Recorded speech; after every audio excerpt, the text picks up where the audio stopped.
magnificent, isn't it? Your mom is...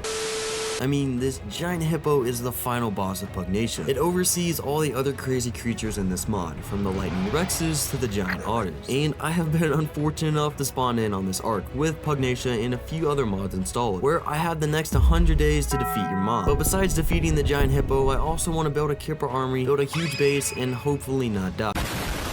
Yeah, there's no way that's gonna happen. Day 1 began with me in the character creation screen looking at this absolute monstrosity of a survivor. What is that? Oh, forgot about this. Yeah, I almost forgot that you can change your skin color to literally anything in Pugnacia. So after scrolling through the options, I chose to become literal Thanos for this 100 days. I'd take this color. Spawning in on one of the small islands of Algero, I scratched my bright purple hand and I immediately saw something unusual. What is that? Before even starting the usual arc ritual, I checked a few of the nearby dino levels, and remember that in this mod everything is crazy high level. So right now my priority number 1 would be to level up so I can passive tame some starting dinos. The move is definitely to level up. Let's get to doing that. I punched a tree a few times, but then I actually opened my inventory and I realized that I already had the basic stone tools given to me at spawn. Oh wait, you start with tools, I forgot. How nice of this mod to just give me tools straight off the bat. And I also got distracted by a crazy looking Maywing, so I ran up to it to see if it was also a passive tame. Oh no, it's a conflagrant. You probably gotta knock those out to tame. From my last playthrough of this mod, I knew that trikes were really good starter tames, as they could be tamed passively and deal a decent amount of damage and have a ton of health. Anyways, I had to get back to work, so I smacked up a tree for some more wooden thatch and picked up a few rocks off the floor. And heading into the engram page, I unlocked a few essential starter engrams. After that, I spotted my first trike in the woods nearby, so I ran over to see its level. Level 20? Oh, it's only at 140? I was level 5, and cooking pots were unlocked at level 8, and the trike could only be tamed at level 20. So I had to start off by crafting thatch foundations to bridge the 3-level gap between me and cooking pots. And while trying to pick up bushes for fiber, I only managed to pick up more stone, but more importantly, I ran into yet another trike, and this one was actually level 560. Okay, well, it'd be really nice if I could pick bushes. Eventually, I came across real pickable bushes, and I got enough fiber from them to make 4 foundations, which only put me up to level 6. So anyway, I had to recycle them, craft new ones, and farm up a few more. I think one more should do it. With the last foundation made, I was now level 8, meaning I could finally unlock the cooking pot engram and start grinding XP much faster. Shouldn't be that hard to farm out these tools that I got. I also definitely want to build a crazy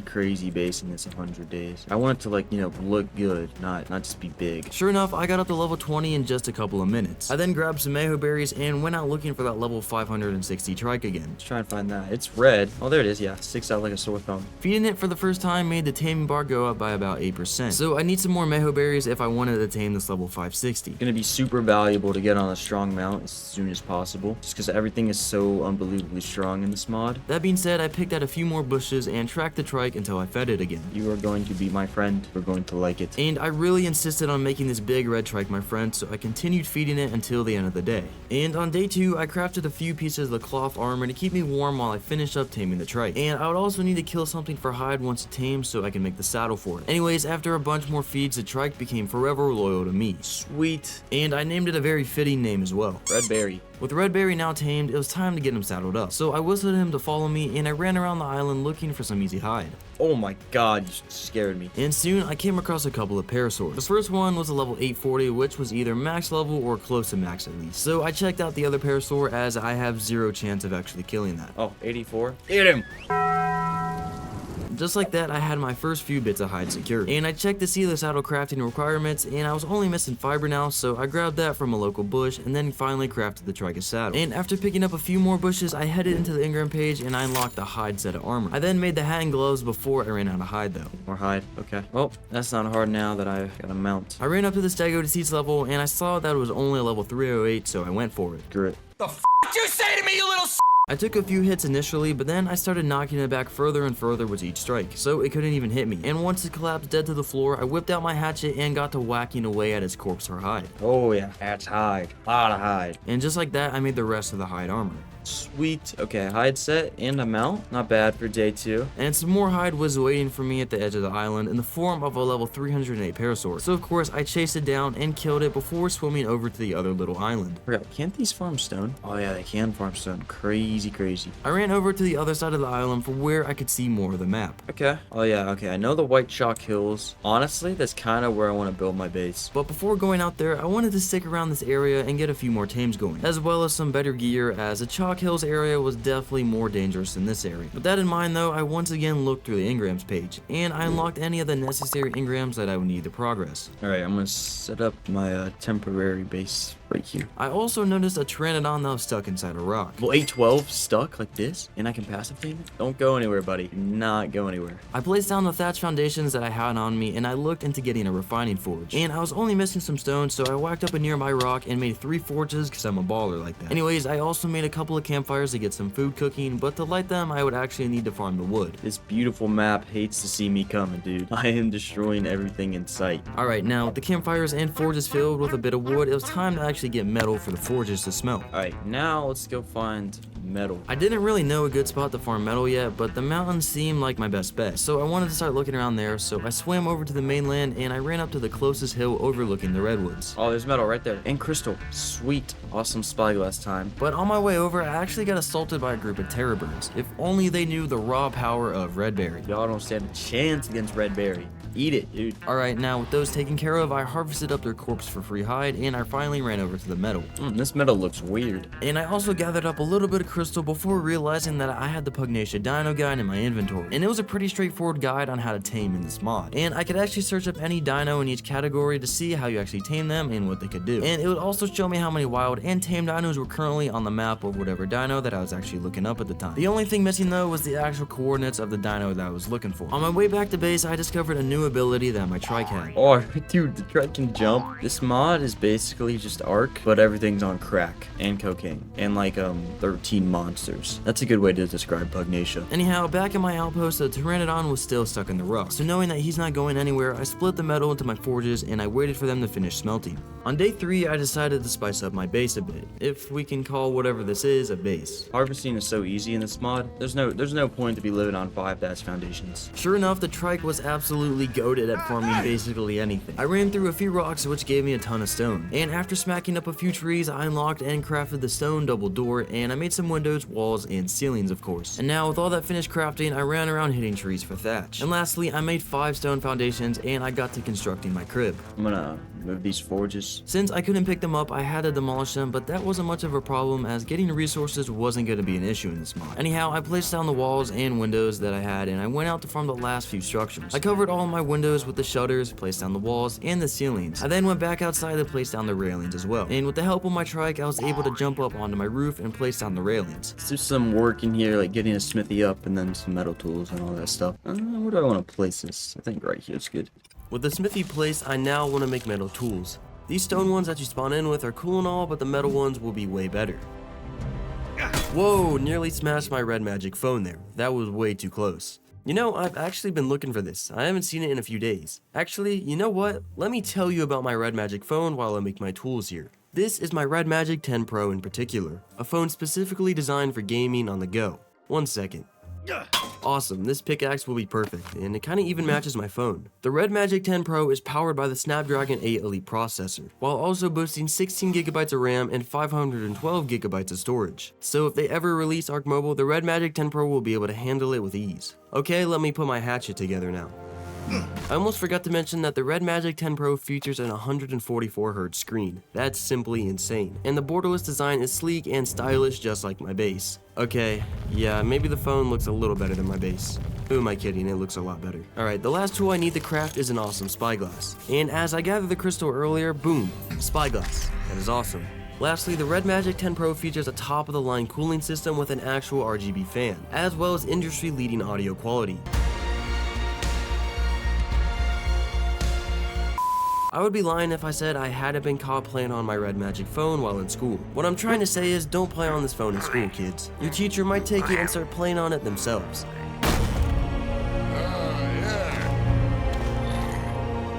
And that's not good for your KD ratio. Anyway, to get your grubby little hands on this lean, mean, competition-destroying machine, use my link down below in the description. Trust me, you won't regret it, and neither will your teacher.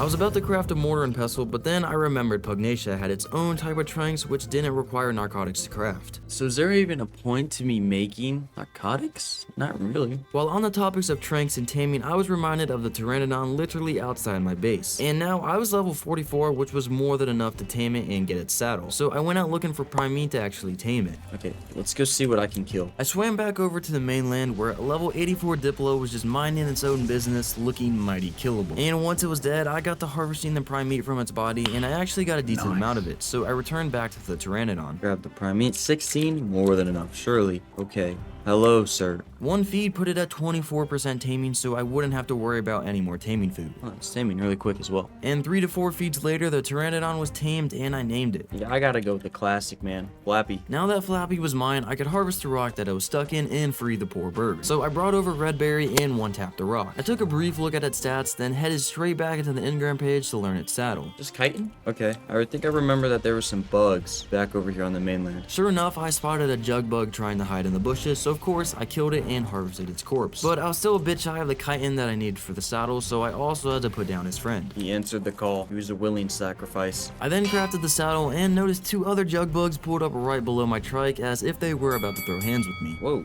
you want to avenge your boy or something? Huh? Oh my god, that's what I thought. I had to wait for the Megachelons to scurry before harvesting the other 2 bugs. Anyways, I returned back to base, but before testing my new Pteranodon out, I wanted to make a few storage boxes. I really can't carry anything with me more, so I needed space to store some of my goodies. Probably put this Pteranodon saddle on my Pteranodon. Looking into my forge, all the metal that I'd gathered had finished cooking already, so that's exactly why I jumped on my Pteranodon and flew out to find some more. Definitely not because of my addiction though. Oh yeah, this thing's mighty quick, and I can make it quicker. I flew back into the small hill at the edge of the redwoods, and I found a bunch more metal nodes, so I got to work on smacking them all up. Oh yeah, this farm's more than my stone ones. And while bringing some of the metal back to Flappy, I put 1 level into its movement speed stat, and it went up by a ton. Oh my god, I just upgraded its movement speed so much. What? I was gonna get more metal before flying back home, and I spotted a Trudon just ahead of me. And since nighttime was approaching, I did not feel like getting clapped. Oh, that's Trudon. Okay. That's all I need to see. Back at base, I threw the metal into the forge and grabbed my resources and crafted an extra 4 forges. And on day 4, I placed them all down around the house. Definitely not the best placements, but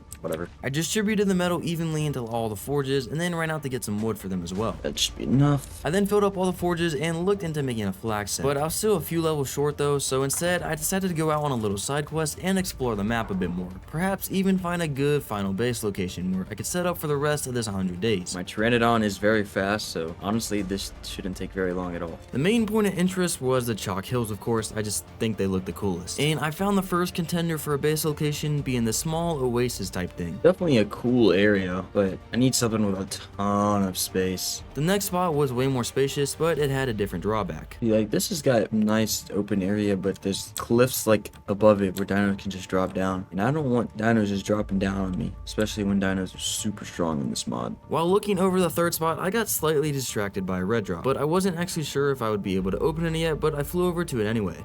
Yep, level 70. At least I could see the contents of the drop though. That chainsaw definitely would have come in handy, but it's not something I yearn for. Anyhow, arriving at the next spot, it once again lacked the space and it was also swarming with dinos. Holy dinos on this little island. It's very cool, but I need tons of space. But just above that little island, I found a decent looking plateau. This might be the place, dude. I'm definitely gonna need to set up tons of big walls, but farming's a breeze, dude. I still wasn't ready to move on just yet as I lacked a strong fighting dino, but it was nice to settle in a spot early on. So I marked the coordinates down on my map and started flying back home, and while doing so, I came across another giant patch of land that was flat. Oh, or over here. This is super flat. Yeah, screw it, I'm building here. I removed the old marker just like that, and I placed down a fresh one at my current position, then finally returned back to base. Back at the crib, I'd like to get some flak, but I am not high level enough. The flak could wait though. I had to get back to taming, and I knew that Enkies could be passively tamed in this mod. I grabbed some crystal to make soul traps, and with some Meho berries, headed out to actually find a decent Enki. And almost immediately, I came across a funky colored Enki chilling by the hills, and seeing it was a level 784, I landed right next to it and started feeding it. Thankfully, hunger drops really quick in this mod, so even though the berries were only pushing the taming bar a little bit each feed, I could feed it frequently enough to make the taming process relatively quick. There we go. And of course, I named her as well. Spunk.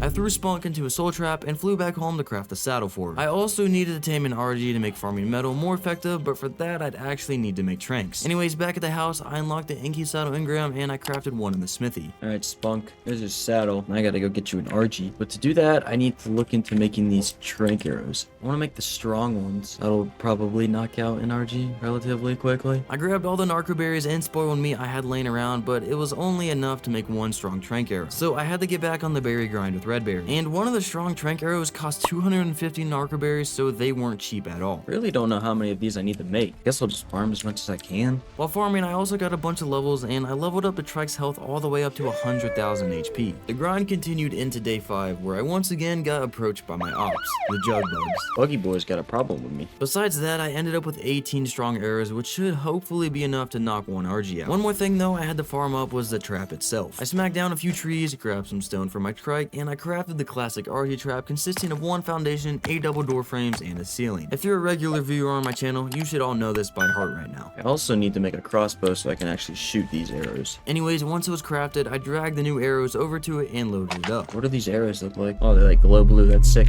Why are you blue? With basically everything repaired, I headed out on Flappy to look for one to tame. And I also just now realizing I don't really know where RGs spawn. Surely they spawn towards the snow. Let's go over there. While flying over, I spotted the first few overpowered creatures all hanging out pretty close to each other. Skeletal fire weapon, 76,000. Oh, a glacial giga. I remember those things. And a mech. Oh my god, it's a turkey. It's a turkey. And for those who don't know what the turkeys do, you'll find out probably some point in this video. It's just not pretty, nor does it make any sense. Anyhow, I soon arrived at the snow, and I looked around for just a little bit, and I found this level 784 male RG that would work just fine. So I flew up to a small rock pillar, and I constructed a trap on top, as it was also safe from all the creatures below. I then flew down to the RG and got its attention and led it over to the trap. However, there was one tiny issue. The RG was actually not going in the trap, rather flying in place in front of it. So, why is it not fitting in the trap? Since it was just hovering there, I tried shooting it with one of the tranks to see how much torpor each shot actually inflicted. And I say tried because I actually missed the first shot and it somehow hit my door frame even though I was clearly aiming at the RG's noggin. The second shot though did connect and it dealt 3k torpor. I gotta find a better way to trap it because I guess the RG is... Let me cook chat. I placed the last 2 door frames, but as I suspected, the RG was not stuck. It's probably because the RGs are bigger in this mod. I don't really know why it's not fitting in the trap. Anyways, I made it pick a gun and then flew back to grab the trap, but I done goofed once again. Oh my god, it destroys the other stuff. I'm used to ASA. Since I basically had to get a completely new trap anyways, I decided to fly back home. And there I grabbed the resources and I made 3 extra foundations, 12 door frames, and 4 ceilings as well. And once those were all crafted up, I smacked a tree for some more wood and thatch, and then unlocked and crafted a stone dino gate. Got a better trap. Before heading back out though, I wanted to farm a few extra tranks that I had spoiled meat for. Okay, let's try this again. While flying back over to the snow, I nearly lost my Pteranodon to a glacial giga. Oh. Forgot they do that. Anyways, I constructed the trap on the ground this time. I then found the RG, got its aggro, and I let it inside the trap this time. I then placed the gate down behind it, and it was sealed and trapped, ready to be mine. And now this means there's nothing this RG could do other than become my loyal friend.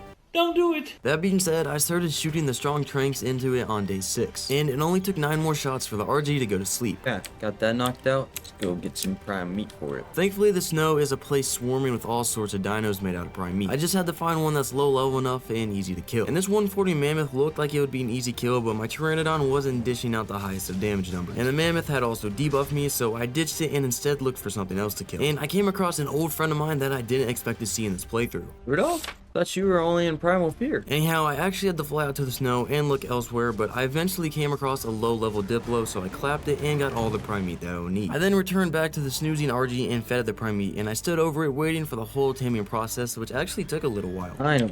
My name is Thin Cotton Candy. With the RG successfully tamed and trapped in my pocket, I picked up the trap and headed back home. And once back home, I stored the trap away in my smithy, and I had to look through my forges and realized they had finished cooking all the metal by now.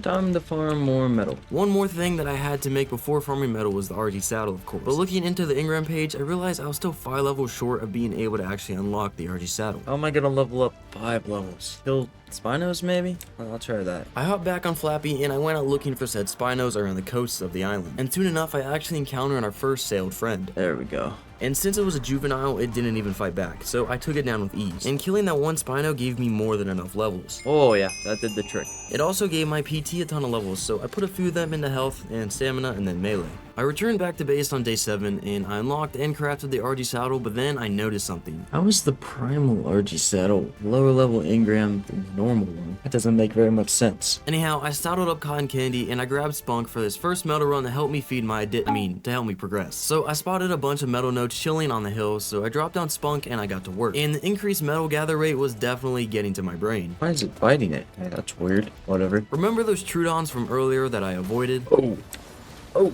yeah, they thought they could pull up on me unannounced and ruin my metal farming happiness. But I quickly turned the tables on them and I sent them back to their maker. That assault also reminded me that I can now make black armor, so I unlocked all the engrams before I continued the metal run. I also grabbed a bit of obsidian I found laying around and then flew back home to deposit the first batch of metal. Back at base, I slowly but surely made sure all the metal and crystal was over into my smithy and forges. I then got back on Cotton Candy and went out for round 2. If you haven't noticed it yet, I'm severely addicted to farming metal. Anyway, since my metal farming needs have now already been met, I only farmed a few more nodes before flying back home again. And now that all my forges had a bunch of metal smelting, I just had to refill them with wood so they kept going. I then grabbed some hide and I made myself a full set of black armor, which probably wouldn't even be able to protect me from the monsters of this mod, but hey, I like giving myself a false sense of security. Okay, I want to tame a Dodic as well. This Trike's good farming stone, but the Dodic just has to be cracked out of its mind. What I'm trying to say is that I'm going to be in need of a lot more stone, as I want to build a big base and a Dodic would be my best bet. That being said, I split a bunch of meat in my inventory to spoil, and I hopped on Redberry to farm narco berries. I basically rummaged through most of the bushes around my island, and once the raw meat spoiled, I started converting it into those strong trank arrows. And by the end of the farming session, I had 24 tranks, so I loaded up my crossbow and headed out in search of a Dodic. Find a Dodicoris. Once again, really no idea where they spawn. I started looking around the chalk hills first, and I actually did come across a Dodic, however, it was only level 112. And the second Dodic was a bit busy as well. There's World War III right here. I found a few more Dodics here and there, but none of them were high level enough to even consider taming. Dude, honestly, this whole place is a war zone. I'm gonna go back and get my RG so I can pick up the Dodic. Get to a nice and safe taming location. As planned, I returned back home and got on my RG, and I leveled up its movement speed a bit. And once I was back out at the chalk hills with Cotton Candy, it didn't take me too long to find this beautiful Dodic. There was a small issue, however. Oh, max level. I can't pick it up with the RG? Bro. So taking the Dodic with me to a safer spot was no longer an option. Instead, I had to deal with the locals myself. Oh my god. This is a war zone, man. The coast seemed to be a bit clearer around the Dodic, so I decided to try shooting it to see how much torpor I would actually deal to it. Oh, how much torpor am I doing to this? Oh, I need more. So I needed to get more tranks, and on top of that, the Dodic got compromised by dinos, so I'd probably just have to find a different one. That being said, I started heading back home, but while flying down to the beach for a sip of water, I spotted this decently high-level Spino harassing the inhabitants of this beach. Hold up, I might kill that. That might give me some crazy levels. I got his health down quite a bit, but then it healed off 2 corpses back to full health. Mother. And as I dropped its health again, it tried to skedaddle away from me and heal up again, but I didn't let that slide this time. And as expected, I got a ton of levels from that one kill, so I put a few in the health, stamina, and weight, and the rest in the melee damage. Finally, back at base, I grabbed whatever spoiled meat I had left and decided it was time to stock up on strong tranks. Alright, time to farm a fat amount of berries. Cue the epic bush mowing montage. While peacefully cropping the surrounding area, I accidentally hit one of my trike neighbors. Oh, my bad, bro. I didn't mean to do that. What I didn't expect, though, is for another 2 trikes to pull up on me as well. So I killed the first one and then decided to end the scuffle by swimming away back to the mainland. However, that was still not enough of a peace offering for these stubborn trikes, as they swam right up to me as well, and I had to deliver the smoke. Finally, with them taken care of, I returned back to my island to continue the berry grind. And by the end of the farming session, I ended up with 49 strong trank arrows. And that should be more than enough to knock out a max level Dodic. On a side note, once the giant turtle was done breakdancing on top of my house, I went inside and crafted 7 spike walls so that I could surround the unconscious tame. Flying back to the chalk hills, I spotted a red drop coming down to the beach, and since I was already way above level 70, I flew over to check it out. Oh yeah, holy hell. I also spotted the Shinehorn, which was a passive tame, so I could definitely get it. I just needed to find a bush. Anyways, inside the drop, I found a decent flak helmet and a crafted Giga saddle and some climbing picks. I'd like to tame the Shinehorn. Step 1 would be to take care of the local raptor population causing havoc. Then flying up to the chalk hills, I spotted a raptor mauling away at a horse, so I tried picking it up, but once again, I couldn't. I tried pressing another button on my keyboard, and that actually worked. Oh, I know why I couldn't pick up the Dodic. It's using the wrong button. It's like they just be changing up controls in this mod for whatever reason. But then I tried picking up an actual Dodic and maybe not. Yeah, I didn't really have any luck doing that. I guess I can't pick up the Dodic, whatever. But I could pick up smaller things. So I found the level 840 Dodic again, and I picked up the raptor that was attacking it and carried it off the side of the cliff. I then parked next to the Dodic and I started knocking it out while running circles around it because his ankles are mine. Once it knocked out on day 9, I instantly surrounded it with spikes to keep pests like raptors and demons away. I then made a quick trip back home to grab mayho berries from my trike and then returned back to the sleeping stone ball to feed it. And seeing how slowly the taming bar was going up, I decided to look into the Ingram page for tame helpers. Any tame helpers in this mod? No. So I had to stick around and watch over it to make sure nothing would mess up my tame. And in fact, I spent the rest of the day 9 just sitting on a rock above it watching it. On day 10, I decided to fly back to base and craft the saddle for it. I had everything for it except for the fiber. Dude, this island has been leveled by this turtle. Anyways, I grabbed some from my trike and I made the Dodic a saddle. But since I couldn't carry the Dodic with my RG, I left cotton candy at home and returned back on Flappy. And after sitting there for what felt like years, the Dodic finally tamed. Finally, man. I then picked up the spikes with my pickup gun and I named the Dodic. I swear I get worse with names every video. But at least I could farm loads of stone in mere seconds now. So I then flew back down to the beach to hydrate and head back home. I then threw Bali out and saddled him up. But I had to wait for this fat Oogway to leave before I could swing at the rocks as I really didn't want to fight this big guy. Alright, man, get out of my base so I can farm, please. But while dismounted Bali, I accidentally pressed left click, and since the turtle's hitboxes take up literally half the entire island, the punch connected and chaos proceeded to unfold. I hit it, dude. I hit it on accident. Spawning back in, I ran back to see the turtle had calmed down, but it was once again breakdancing on top of my house. This thing obliterated my armor. Yeah, definitely gonna need some high walls in my new base. I fixed my flak and tried harvesting my corpse, but neither my hatchet or the PT spin worked. So I guess I just have to deal with a floating Thanos corpse right next to my house for a bit. Anyways, on day 11, I planned on getting a lot of farming done as I was slowly preparing to move bases to the new location. Basically, I think the goal right now is to just farm up an absurd amount of behemoth gates. Probably gonna need a wood farmer. Should have thought of that. For now, I'd get the stone out of the way since I had already tamed the Dodic. And speaking of farming stone, I was basically getting a behemoth gate's worth of stone each swing, so this shouldn't take long at all with my new friend. And I also discovered a secret superpower that the Dodic had. What? Hold up. Oh my god, it swims so fast. This is crazy. That's absurd. It's really hard to emphasize just how many steroids this Dodic is on. I don't touch the stuff, not gonna touch the stuff, never touch the stuff. That was a lie. Not only that, but he could also launch himself in the orbit if he really wanted to. Hold up. No, I want to do that again. I don't know how I launched myself, man. Farming stone like it's nobody's business, so.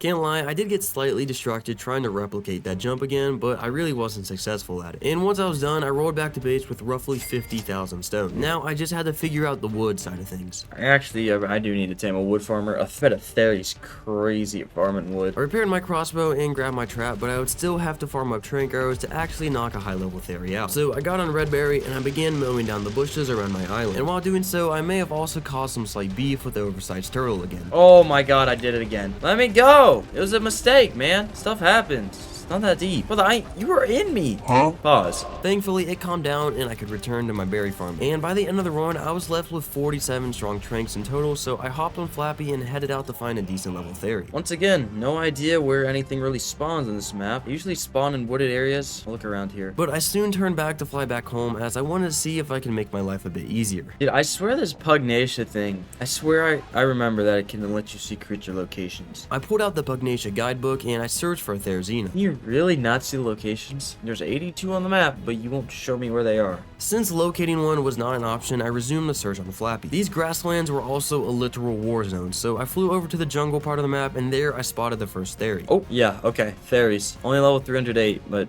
we're in the spot now. 812. Bang! I am him. But I may have gone a little bit too close to the level 812 as it got a little upset at me. Oh my god. I flew into the jungle and saw that the other Theory had now aggroed onto me as well. Why are you chasing me? Coming back out to the river, I spotted something much better though. Passive tame? Okay, I really want to tame the Kipper, but I gotta stay focused on the mission right now. I built the trap, then grabbed the high-level Theory's attention and let it inside. Got it. I perched up on a rock nearby just to be safe from the other Theory wandering the area, and I started knocking it out. Hello? Oh! I knew it. I led the angry tickle chicken over to a couple of owls, but they were absolutely shredding through the Theory. And the last thing I needed was for them to come over and mess with the Theory that I was taming in the trap. I did have a plan though. Since I placed the double door frames as the walls of the trap, I could fill them in with doors, which should hopefully stop the aloes from being able to hit the theory. So I quickly got to work on smacking up trees and rocks and crafting the actual doors. On day 12, I had enough of the doors, so I flew back over to cover up the trap. Hey man, I'm trying to protect you, right? Don't hit the Sego, please. But I couldn't actually place down the doors as I crafted regular ones instead of the S+ doors. Reform them right here, screw it. Big balling like that. Oh my god, there's a seeker bat. With that pest taken care of, I farmed the correct double doors and I placed them down all around the theory. As I was about to start shrinking it out again, I looked at how many berries I would actually need to tame it, and I realized I would probably need more narcotics just to keep it asleep. I saved a marker on my map and I flew back home while also spoiling meat in the process. And back at base, I crafted a more mortar and pestles and placed them down in front of the smithy. I then split some narco berries and spoiled meat into all of them. Also, these giant turtles living on my island were starting to become an issue. This fatso literally kicked me out of my own house while he was breakdancing on top of it. Brother, what is your problem? With the spoiled meat distributed, I could get back on my lawn mowing duty. After I farmed all the berries, I unlocked the spoiler bin from a mod I most definitely did not just install. I then crafted one and grabbed the raw meat from the RG. Oh my god, it's tiny. I then loaded it up with meat and wood and watched it all spoil instantly. Alright, back to the narcoberry farm. I'm going to need a buttload of narcotics to keep this thing asleep. Probably just gonna have to baby it, to be honest. I ran inside to queue more narcotics, I spoiled more meat again, and distributed it, and I had over 1,000 narcotics being made. The bushes outside had also respawned again, so I grabbed a few more narcoberries before coming back home and waiting for the narcotics to finish crafting. But I quickly found myself on some other work to do while waiting. Or just need some more wood. Can't wait to tame that theory. Once I have that, I've got pretty much like every farmer that I need. With the forges restocked, I checked my mortar and pestles again to see the progress. There was still a bunch more in the making, so in the meantime, I decided to try spicing up my character a little bit. I grabbed my cooking pot and for the first time decided to use it for actually what its intended purpose was. And that is making skins and dyes, of course. Since Pugnacia is a crazy mod, it only makes sense that I make my armor look crazy. There was a slight issue though. All the skins required wishbones to craft, and if you didn't know, they were dropped from those crazy turkeys that were the bane of my existence on the previous playthrough. So that meant I couldn't make any, but I didn't give up on the idea completely. I grabbed some wood, threw into the cooking pot, and I made a few water skins and grabbed some AMR berries from a trike. Since I am literally Thanos, I want to make my armor yellow. Once I actually tried to light the cooking pot to make the dye, I couldn't because apparently wood isn't a fuel source. So I quickly made some spark powder thinking that would work. What? Okay, am I doing something wrong? I replaced the cooking pot literally 10 feet away from my house, and there I could somehow light it for some reason. But I can let... Whatever. At last, I made some yellow dye and I painted my whole flax set yellow. Oh, dude.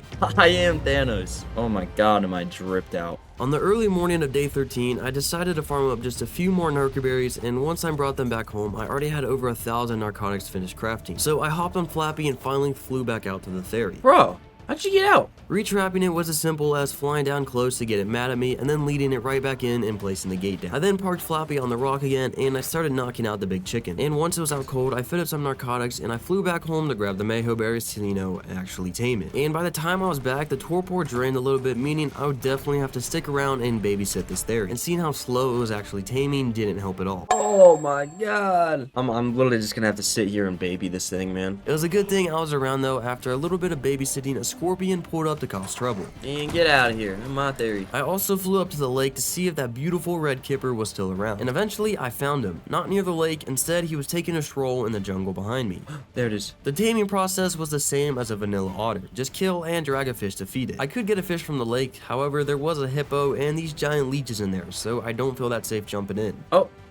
Look whose attention I got. Its bite did quite a bit of damage, but I could stay out of its range and keep on hitting it for the most part. I kept on throwing hands, or beaks, until day 14 rolled around. However, I was starting to get worried that my theory would wake up soon. So as soon as the hippo died, I flew right back to check on it. I was, however, met with another op that I had to take down. Brother. And once that was taken care of, I force-fed some of my narcotics to the theory to keep it snoozing while I was out and about and not paying attention to it. Alright, now let me try and tame the kipper. I snagged a fish from the water, but while dragging it over, a turkey noticed me, so I had to take care of it first. I was knocking it back far enough to where it couldn't hit me at all. However, there was another predator in the area that I wasn't aware of. Oh no! It picked up my PT like it was nothing, and I ran for my dear life. I was also whistling my PT passive and to follow me, and once it was freed from the grasp of the megalo, I jumped on it and flew up to the sky where it couldn't get me. And from there, I watched it shred through the turkey as well, healing it back up to full health. So I decided to lead it over to the lake, and seeing that it was a terrible swimmer, I decided to kill it right there. I don't think I can fight back in the water. After that shock-inducing experience, I decided to chill out next to the theory for a bit. I really want to tame the kipper, man, but I just don't think I can lead a fish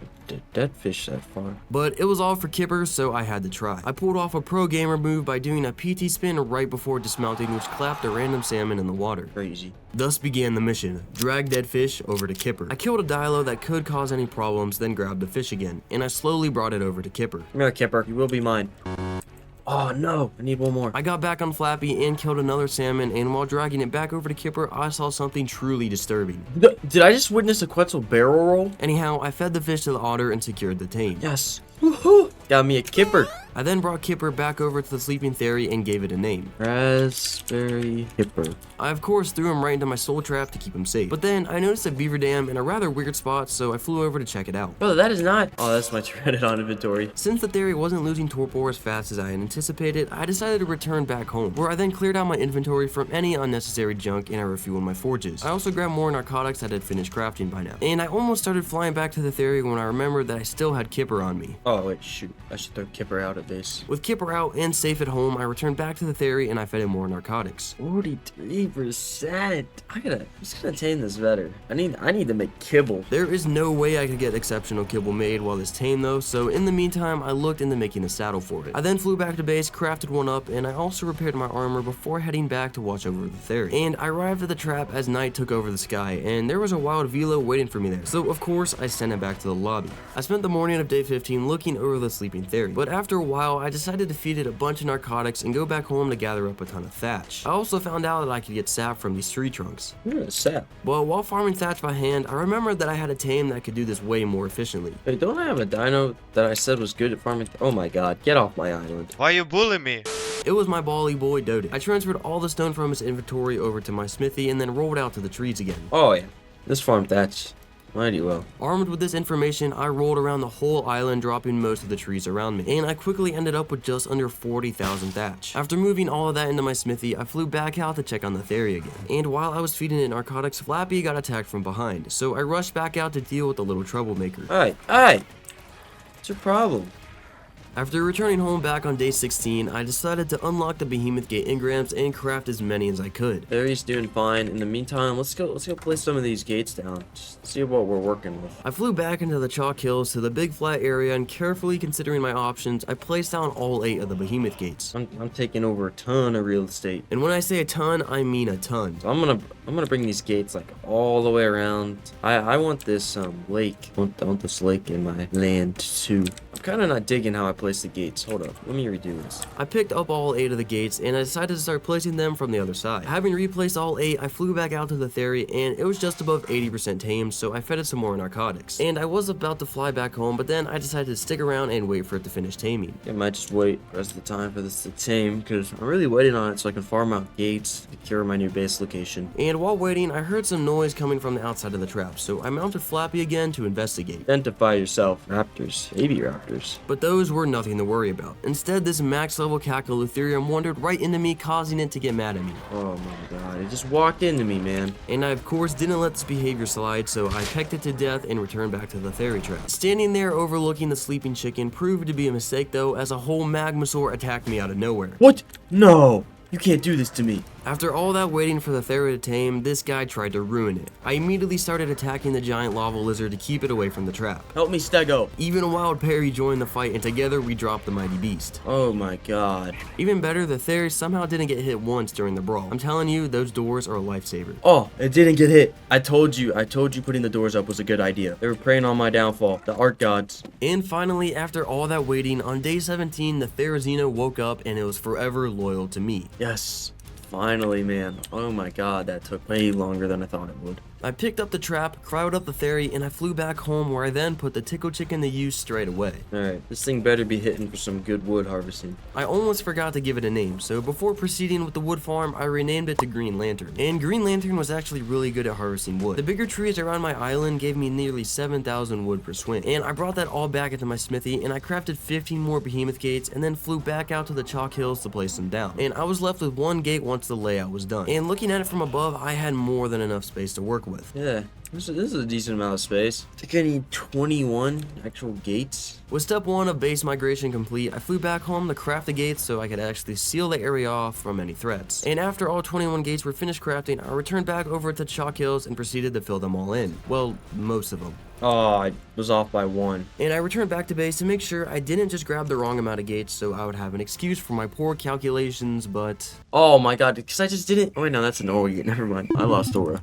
Anyways, with the last gate made, I flew back out there on day 18 to fully seal off my compound, or the bottom part of it at least. My area should be secured and safe. I don't think anything dangerous will get up here. Screw it, I'll farm gates, be on the safe side. I really don't want anything super powerful, just, you know, dropping into my base and killing me and everything I own. It's always better safe than to be sorry. I would also do anything to keep my kippers safe, so farming those few extra gates to cover the top is the least I could do. Back at base, I crafted 12 dino gates before running out of wood, which I then stocked up on in mere seconds. And in total, I made 37 gates, and this time I chose to fly over on cotton candy. Once I arrived, I noticed a few pteranodons on my land. Huh, yeah, this is why I'm putting more gates up. I placed down all the gates I brought, but it was actually not enough to cover everything I wanted to, so I would have to make another trip back to base. Probably need another 30 gates or so. After crafting said gates, I returned back on Flappy to finally finish covering the hill. Need like 2 more gates. And before the day came to an end, I made the last 2 gates. And on day 19, I had to restock on stone a little bit so I could craft all the actual gates. Alright, that should be enough actual gates. I returned back to the Chalk Hills, filled in all the gates, and I placed down the remaining 2 as well. Hopefully this should prevent any future dinos from dropping into my compound.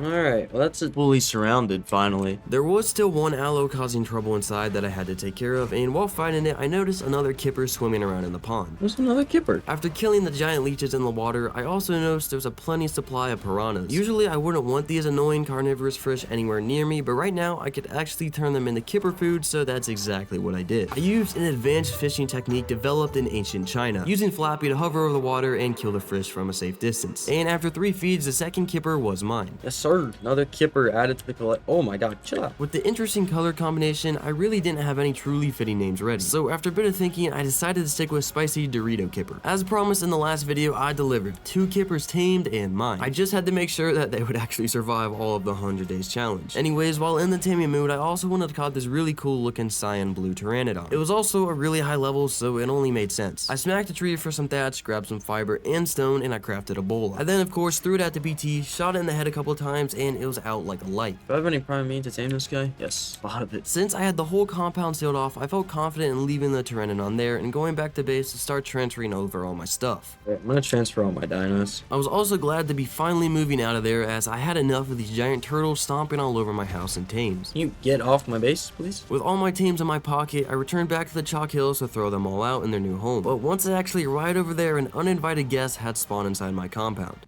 Brother. Things couldn't get in or out of the compound, however, they could still spawn inside, which was an issue I had to solve sooner than later. For now though, I threw out all my tames and set them to neutral. I then ran over with Green Lantern to take care of the Spino. And while dropping trees, I may or may not have accidentally hit a kangaroo as well, so I had to put it down. Hey, I didn't even hit you, bro. Are you sure about that? On day 20, I gathered up a bit of stone with Bali, and I crafted a bunch more stone foundations that I would scatter around the place, which should hopefully stop wild creatures from spawning inside my compound. And once they were all finished crafting, I placed down a simple 2x2 next to my tames, and I then ran around the compound placing the foundations here and there. I also placed a few in the water to hopefully stop the leeches and piranhas from spawning in. Oh, there's another kipper. I can probably put that one on my shoulder. But I still had to finish building my base, so I ran back over to my tames. I flew back to my old house on Cotton Candy, and I started porting everything out. Man, get off my base. I emptied out all my forges, the smithy, and lastly the storage boxes. Then I pulled on my trusty Glock to pick up all the structures. I think I'm just gonna leave this base here. It's not like I can't easily craft another one. It served me well, that's for sure. Over at the compound, I wanted to make sure that this would be a good looking base, not just any basic blockhouse. So I grabbed resources and I started crafting foundations, using which I laid out the general shape of my house. On a side note, that cyan blue PT that I knocked out had finished taming now. And on day 21, I finished the main parts of the base, being the walls, windows, and doors. Isn't this base looking good? Say it's looking good. Admit it. Just had to finish a few things like adding in all the windows, the gate, and filling in the ceiling on one of the sides of the house. Oh, no way, I've got the perfect amount of windows. Am I him or am I him? I also surrounded the top of the roof in railings to add a bit of shape to the whole thing. Alright, yeah, I'm digging this. I think it looks pretty good. I think this is good for now. Oh my god, there's a bush in my floor. I took care of it with red berry, and now it's time to actually furnish the inside of my base as well. So I lined up my forges back at the wall, and I placed down the rest of my structures like the storage boxes, campfires, and meat spoiler. On the morning of day 22, I made a new smithy as my previous one got destroyed while I was picking it up from my old base. Once it was crafted, I squeezed it next to my last forge, and I slapped down a couple of mortar and pestles as well. As for the rest of my stuff, I dropped it all on the floor and then transferred it into one of my wooden storage boxes. Alright, I think it's about time I finally make me a S+ fabricator. What do I need? Oil and spark powder. I can do that. I then repaired my tools and made the spark powder. Now I just have to figure out where to get the oil. Alright, now, where's it gonna get oil on this map? My best guess is the snow. But then I remembered that Valguero had a literal oil cave somewhere. I just have to find it. I'm having some flashbacks. With my very minimal experience on Valguero, I think there's an oil cave somewhere here. It's like up against one of these walls. I knew I was searching around the right area, I just didn't know exactly where it was. I'm determined to find it on my own. I won't look it up on Google. Well, I did look around basically the entire tundra area, but I couldn't find the entrance anywhere, so my determination quickly faded. Alright, I might have to use Google, dude. This is getting sad. So after totally not pulling up a video, I quickly analyzed the surrounding area, and seeing it was near the redwoods, I quickly pinpointed the exact location and flew over to it. This is it. This is the cave. And inside the cave looked like literal heaven, for me at least. I'm American, alright? Look at all this oil. My American viewers are simply drooling at this sight. I pulled out my pickaxe and I went ham on all these nodes. I wanted to really stock up on oil so I wouldn't have to come out here and farm it again. The only shame though was that I didn't bring my Anki with me. Okay, 680. More than enough. Who am I kidding? There's never been enough oil for us Americans. Anyhow, I flew back home and I crafted the fabricator. Fabricator. Now for some gas to actually power it. I fired up one of the forges with hide and oil and placed down the fabricator at the far corner of my house. Alright, I want some modded creatures now. Like, I got a bunch of creatures, but none of them are modded except my kippers. I want like a good strong Rex or something. Let me go see what I need to tame one. Flying over the chaotic part of the map, I saw a ton of ancient Rexes. Not exactly what I was looking for though, as you cannot tame them. I headed over towards the snow and near the blue obelisk, and I found exactly what I was looking for. I want to tame this. Oh my God, look at that torpor. How I knocked that out? Oh, that's how. Darty darts. Looking at the strong trink darts, I'm glad I made a ton of extra narcotics earlier while taming that theory, so they're actually gonna be put to good use now. But I would still have to make all the gunpowder though. Thankfully, however, I had plenty of farming tames ready at my disposal. Okay. A lot of farming ahead of us. Back at base on day 23, I hopped and spunked the Anki and I went around my compound harvesting flint and stone from rocks. And after splitting those resources into my mortar and pestles, I took a quick look into the engram page as I wanted to light up my base a bit because it's super dark in here. I need to make a light in here, dude. It's dark. I looked into crafting an S+ multi-lamp, but for that I would need to make electronics and those require pearls to craft. Maybe not. I don't think I have any pearls. I am poor. Oh! Would you look at that? I made the 2 electronics required for the lamp and crafted it, and I also unlocked the generator engram. It would be a real shame if the generator cost more electronics than I could afford. Oh, well, it does. Should have remembered that. Oh, I'm gonna need more pearls. Shoot. But I had to focus on the Rex as well. I made another couple of mortar and pestles and placed them down, and I started crafting gunpowder in them. In the meantime, I used spunk to get even more flint and stone and then turn it into spark powder. I then crafted another 2 mortar and pestles specifically for narcotic production, and I then hopped on red berry to gather said narco berries. This place is kind of terrible for berry farming. Go back to my home island. On my way over, I spotted a red drop down on the beach, so I landed by it. And of course, I opened it and I got a flak boots blueprint. I'll probably never craft it though, along with some basic aberration necessities. Anyways, once I was back in my original island, I threw out red berry and I got the lawnmower. And once I had just above 4,000 berries, I cryoed the trike and flew back to base. And after arriving, I put down the new mortar and pestles and put them to use straight away, as well as keeping my other 4 making gunpowder for me. I then grabbed the narcotics from earlier, some gunpowder and metal, and I made my first batch of strong trink darts. I also unlocked the long neck engram so I can actually shoot the darts, and of course, I made one. Okay, surely this is enough darts. Let's go find a little test subject, see how much torpor these things do. And I didn't have to fly far as a level 812 Bronto appeared right outside my gates. I shot it, hopped back on Flappy, and I checked to see the total torpor dealt. Oh yeah, the art show in Chaddington. While flying back to that cool Rex, I did a drive-by on a wild RG just to get prime meat ready for the Rex. I arrived at the Rex on day 24, however, there was one thing I forgot to bring with me. Probably make a trap as well. I'll craft a few more trinks. That being said, I flew back home and I first crafted a few more of the strong trink darts with the gunpowder that was made while I was gone, and then prepared the actual trap. Make a bear trap. I hopped on Bali to farm up a few extra gates for the trap, but I then noticed a couple of aloes appeared inside my compound. And as you may know, I'm not a big fan of uninvited guests on my property. So I hopped on the back of Green Lantern and I served them both accordingly. Now with that out of the way, I farmed a little bit of stone that I needed and then crafted up 3 extra dino gates and 1 behemoth gate. And now finally with everything ready, I hopped back on Flappy and returned back to the Rex. I landed on the edge of the mountain and I placed down the trap. Well, almost at least. Oh! Oh!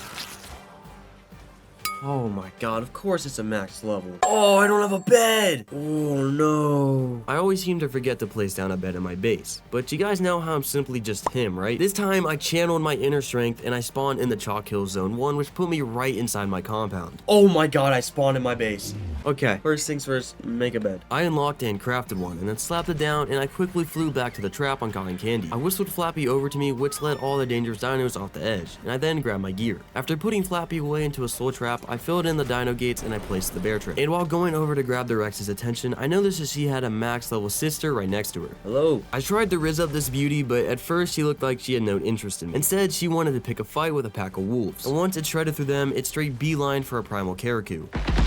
Oh my god. No way it dies. No way it dies. Thankfully, the Rex was an absolute unit, and she clapped the oversized penguin. Killed it, it killed it, it killed it. Now that I had the aggro, I led it back to the trap, but it of course got distracted by some irrelevant creatures. Brother. After she finished fooling around with all the weaklings, I brought her into the trap and I placed the behemoth gate down behind her, locking her in. Gotcha. I started knocking it out thinking I was safe, but then I got struck by lightning. Oh!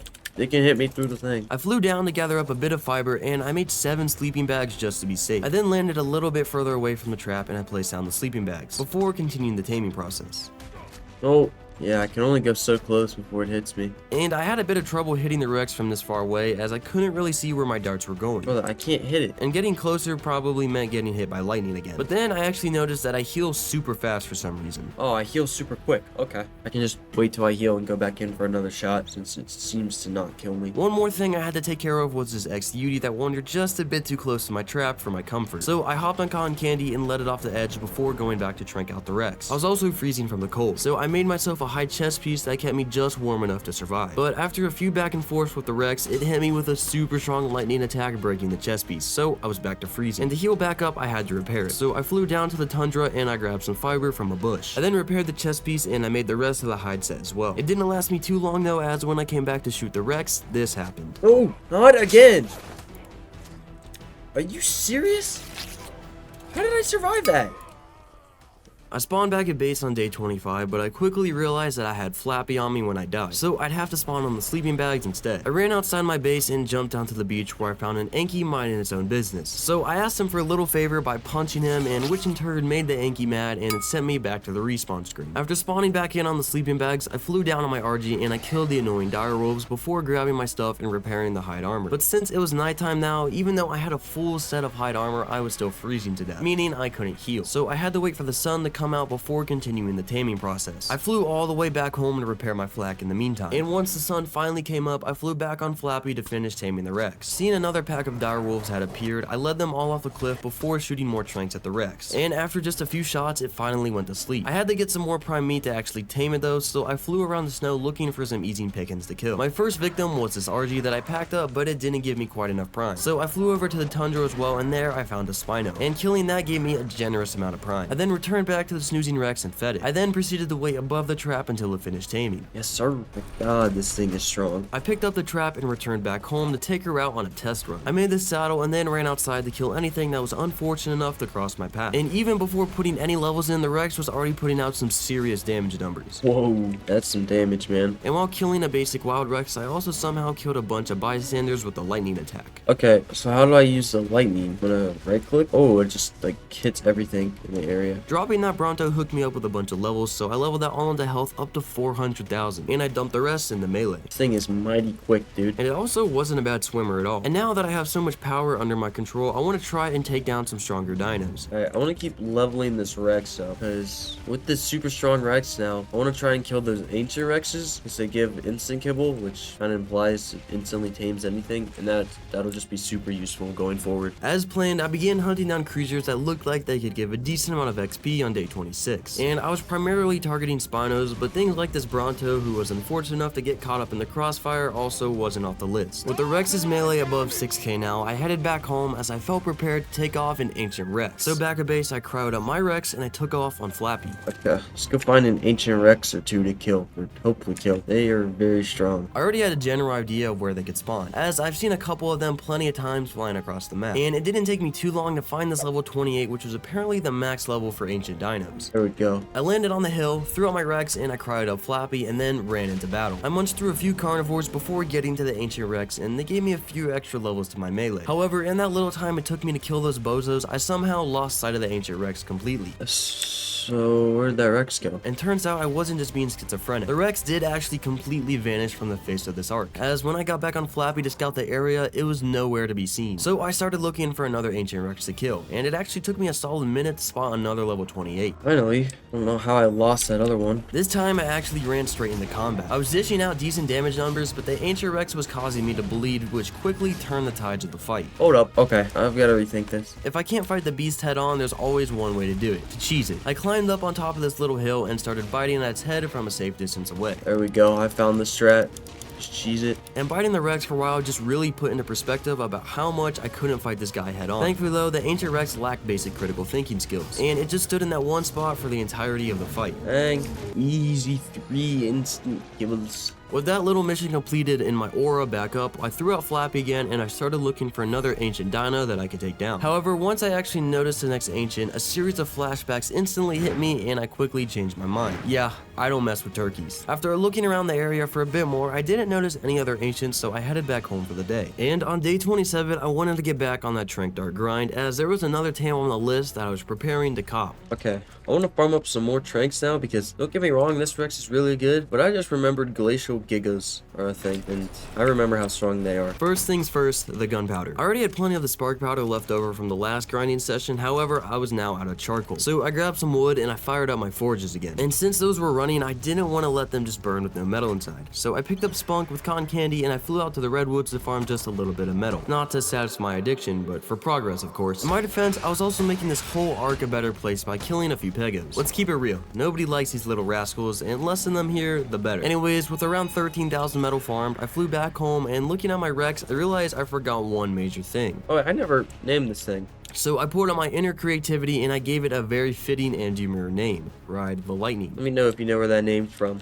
Anyway, I gotta get this metal smelted. I evenly distributed it into all my forges and then also loaded them up with a bit more wood. I then repaired my long neck rifle and I stuffed Redberry into my pocket so I could take him out to do some lawn mowing. Jumping back on Flappy, I flew back to the starting island and I proceeded to remove every bush that crossed my path. And then flying back home after the farming session, I did notice a pack of dinos committing some treason on one of their fellow furry chickens. I guess they didn't share the same political views or something. Anyhow, I loaded my mortar and pestles up with the narco berries and I resumed narcotic production. You know, I'm really sounding like a drug lord right now. Anyway, I also grabbed whatever charcoal my furnaces had and I turned it all into gunpowder just before the end of day 27. I made a couple of strong trank darts on the morning of day 28 and I then headed out on Flappy to find a glacial giga. There was this level 560 in the middle of an actual war zone that I came across a few times already. It wasn't a super high level, but since I haven't seen any other glacial gigas around, I figured it would be my best bet. So I flew back home and I first split the narcotic production into another 2 mortar and pestles to speed up the crafting process, and then I crafted more darts. And once I had 26 in total, I decided to go out and try to tame that giga. But while flying over to it, I actually spotted a level 812, which was a perfect find. The only downside though was the fact that it had almost double the torpor, but that has never stopped me from getting what I want. So my initial plan was just to shoot the giga with a trank and then run away to safety and, you know, rinse and repeat. So I landed behind it and pulled out my long neck, but just before pulling the trigger and potentially killing myself, I decided not to risk it and try and trap the giga instead. You know what? I'm gonna get a trap for this. So I flew back home, made a bear trap, and unlocked metal gate engrams, as gigas can damage stone. I then crafted 4 standard gates and I returned back to the giga. I forgot to mark down its location though, and I had a little bit of trouble finding it again. And while flying around, I also managed to attract the attention of a skeletal fire wyvern, but I really wasn't in the mood to fight anything right now. Brother, chill out. I continued looking for it on day 29. And where did I see that high level glacial giga? Should have marked it on my map. But after a while of flying around in random directions, hoping to spot it again, I decided to go back home and check something. I grabbed the Pugnacia dino guide from the smithy and I looked up glacial giga on it. Yeah, there's only 5 5 on the map. I think I only saw 4. There were 4 500s, and then one of them was the 800. It's just, where did I see it? Well, there's only one way to find out, and that was to go out there and look for it, so I did. I looked around all the mountains again, but I couldn't see it anywhere. So as cope, I decided to steal from my good old friends, the beavers. I found the dam just chilling in the middle of a lake, so I did a quick drive-by and I grabbed some of the freest paste of my life. Anyways, back at base, I crafted a Giga saddle. And going back out, I decided that I would just tame the highest level glacial Giga that I could find. There was this level 504 on one of the mountains, but I skipped past it and flew towards the snow, and I'm glad I did because there I found a level 756. Okay. Now, I just had to find a spot for the trap. The top of the hill was occupied by a magmasaur that I didn't bother killing, so instead I landed down below and constructed the trap there. Unfortunately though, the magmasaur didn't want to leave me alone. So I had to put it down before trying to trap the glacial Giga. Once I hit the magma for the final time, its corpse did what we call an emergency ejection, and it got yeeted straight into the stratosphere. Bye, have a great time. With that now taken care of, I could get back to the Giga. I got its attention by flying straight into it, but I got bit in the process, and the bleed damage from the bite was no joke. Oh my god. Due to how fast this Giga was, it also flew right off the hill and completely avoided my tiny trap, so I had to improvise a little bit. I pulled out my pickup Glock and I tried picking up the bear trap, but it was unsuccessful. So instead I picked up the back gate, leaving the 2 sides open for the Giga to just wander in. And it did actually get stuck on the bear trap. However, I was too slow in actually flying down and placing the 2 gates, and it got away. But since my PT was now back at full health and the Giga had its back turned to the trap, I flew down there and I placed down the back gate. I got bit once, which actually drained Flappy's health by more than half, so I flew back up to the sky to heal again. And when the time was right, I swooped in, placed the last gate down, locking in the Giga. I get it? Surely I have it. I gotta have it. With the Giga now trapped, I landed far enough away from its snowstorm attack, and I shot the first couple of darts at it, which both missed, so I had to come in closer. That, however, was a major mistake as the Giga noticed me, and the rest was history. Bro. There goes Flappy. I hopped on Cotton Candy and I quickly flew out back on day 30. And when I arrived, Flappy was still alive, but he was taking some heavy damage from the snowstorm. And unfortunately, even through my best efforts, I didn't have enough time to save him. Come on, Flappy. Oh, crazy. You nearly made it out. Can we please get an F in the comments for Flappy? At least Flappy had a majestic death though, as his corpse was sent flying across my screen. Truly cinematic. Anyways, we gotta keep pushing. I still had to get my stuff back, and since my body was in the Giga's range, I had to pull this forgotten technique also developed in ancient China. I crouched and slowly made my way over to the body. I snagged my loot and I snuck out of there unnoticed. And now this time I made sure I was actually far enough away from the Giga, and I found where I had to aim to actually hit it. But perhaps I should have been a bit more vigilant about my surroundings, as that configurate Rex I just saw had somehow snuck right up on me, and when I turned around, it was already too late. Oh my god, you can't be serious. My bed was also on cooldown, but just like the last time, I spawned in Chalk Hill Zone 1, and it put me right inside my base. Am I him or am I him? There's a Baryonyx in my base. And a Carquitos. So I got on my Rex and I did a quick sweep around the compound, killing any unwanted dinos. I now only had one last flyer to go back and get my stuff with, that being the coolest Cyan PT I tamed earlier on. So I made a saddle for it and leveled up its movement speed a bunch, and then rushed back to my stuff. When I arrived, Cotton Candy was just there, taking hits from the Rex. I whistled for it to follow me, and thankfully it got away just in time. Ooh. I really did not want to see Cotton Candy get launched like Flappy did, so I brought it back home. Dude, there's another crab in my base. This time I brought my Rex with me and I flew back to get my stuff. Again, I looked around to make sure I was safe before I jumped off and grabbed my body. I then cryoed my PT and I hopped on my Rex and continued shooting at the Giga from up top. And after a few shots, it knocked out, so I quickly ran down to feed it. Yes, sir. I cryoed my Rex, saddled up the beast, and I picked up the trap and then immediately went out for a test run. How much we hitting for? Oh yeah, that's what I'm talking about. I leveled its health up to 500,000 and then put the rest in the melee. I ran over to the other side of the hill where I then started a fight with that level 504 Giga. And killing it gave me a ton of levels, so I put them straight in the melee, ending up around 11,000 melee in total. And in case you're curious, that's 132,547 of pure freedom damage each bite. Anyways, I shoved my Giga back into my pocket and returned back home. On my way back, I also opened up a red drop, which hooked me up with a decent pair of fresh flak leggings and a really good RG saddle. Back in my base, I grabbed the yellow dye that I had left over and painted my new leggings. I also repaired the rest of my armor and threw the Giga out, and I took care of a raptor that was just outside my gates, clawing at a couple of dinos that were apparently immortal. And also, I replaced the saddle on my RG before the end of day 30. So with this glacial Giga, there's something very important that I need to craft and that is the Ascension Portal. This structure would basically allow boss dinos to spawn around in the world, which I would need to kill to progress further in this mod. However, I wasn't actually sure where I had to craft it as the engram didn't specify. And I also didn't see the engram in my crafting inventory or the smithy. Where do I craft it? So doing a bit of research, I noticed that Pugnacia had its own smithy, so I unlocked that and crafted one. That's where I gotta craft everything. I placed it down next to my fabricator and I finally made the Ascension Portal. I don't think stuff spawns on it. They just, spawn in the world. I'll just slap it in the corner, I guess. Looking through the different boss requirements, I realized that I have a lot of work ahead of me. But before committing to anything, I wanted to make a few more upgrades to my base, primarily get an industrial forge. But before that, I wanted to get a generator so I could also light up the place with lamps. So to kick things off, I would first go get silica pearls for electronics. But having basically no clue where to find said pearls, I did a bit of research. Once I had the coordinates of a good spot, I hopped on my Pteranodon and headed out. 942. I arrived at the lake, but looking into it with my spyglass, I noticed a few unpleasant creatures swimming around it. Should have brought my Giga. So I did a quick back and forth to my base to grab my Giga, and once I returned, I spotted this abomination of a creature. What?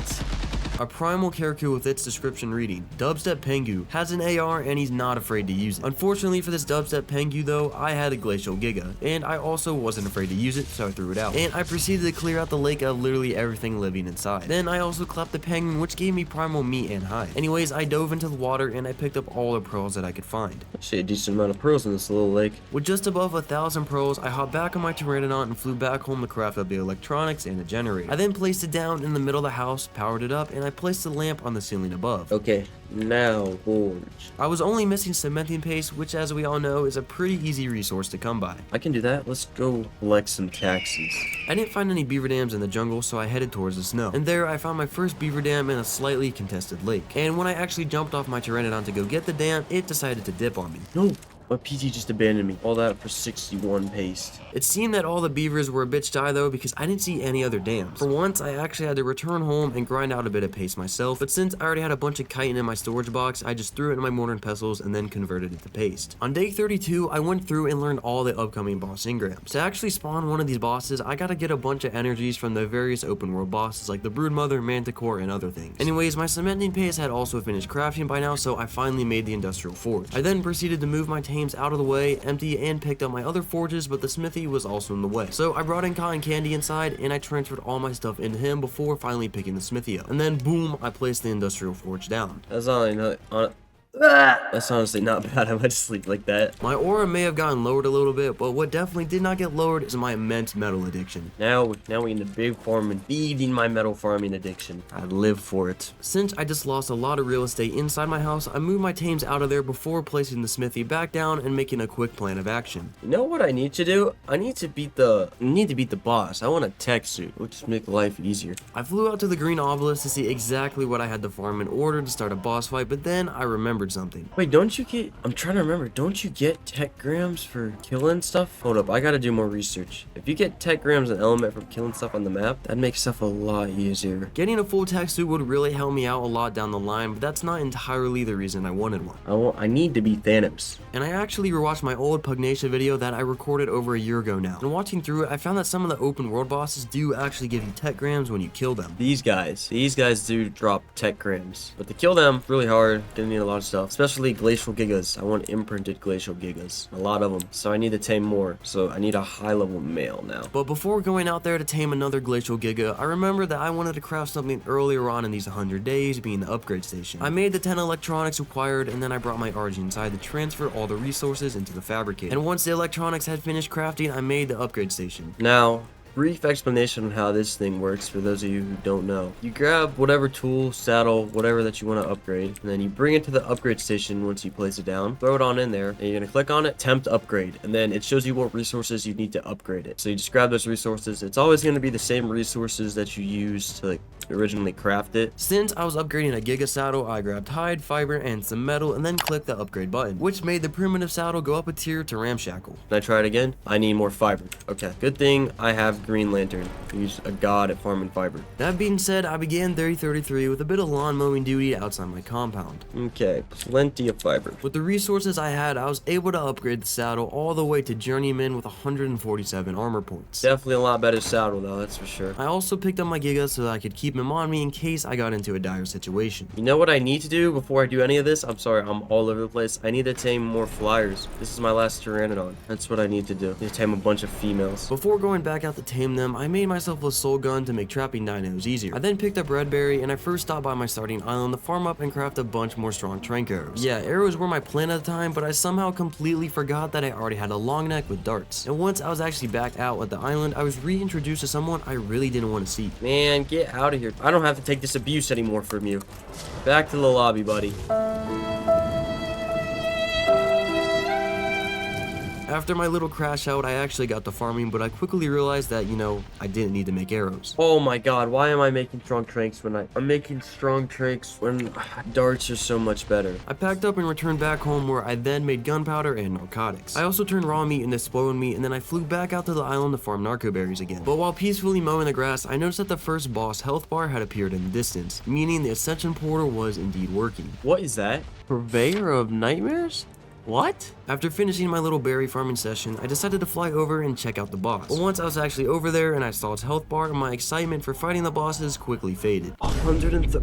Oh, what? Anyways, back at base, I actually couldn't find my crossbow, so I just made a new one. I then grabbed a bit of fiber and stone and made a few bolas before the end of the day. With everything prepared, I headed out to look for high-level Pteranodons on day 34. The first victim, soon-to-be loyal friend, was this level 812 male Pteranodon. I waited for it to land so I could throw my bola, but the PT was 2 steps ahead of me, and it decided to juke me out, landing for literally 2 milliseconds and then flying off again. What? Brother, are you serious? After a bit of waiting, it finally landed, allowing me to bola it and send it to sleep. I didn't have any prime meat on me though to actually tame it, but this low-level Diplo volunteered to give me some of his. So I accepted the offer, and I got more than enough prime meat. And while that tamed, I went out looking for more, and just over the hill, I spotted the next PT. 728, not terrible. 2 arrows to the noggin later, it was out cold and taming. So I stood by it to make sure nothing would come up and eat it. And shortly after killing a Carno that was getting a bit too close, I spotted another level 728. So I also knocked that one out before coming back to the first one. Check on this first Pteranodon that I knocked out. That's gonna take a lot longer than I thought. One way to speed things up was to put more PTs to sleep, so I did just that. I boloed and knocked out 2 more high levels before I found this absolute gem of a Pteranodon. Oh, this one looks like Optimus Prime, dude. Red and blue colors look sick. With that one knocked out as well, I had 6 taming in total, which should hopefully be more than enough to last me a while, or hopefully the whole video. I perched up on the hill between the beach and redwoods, and I sat there monitoring all the PTs until they finished taming. I did make the mistake though of unchecking the first Pteranodon it tamed, meaning I couldn't see exactly where it tamed, and I may or may not have lost it.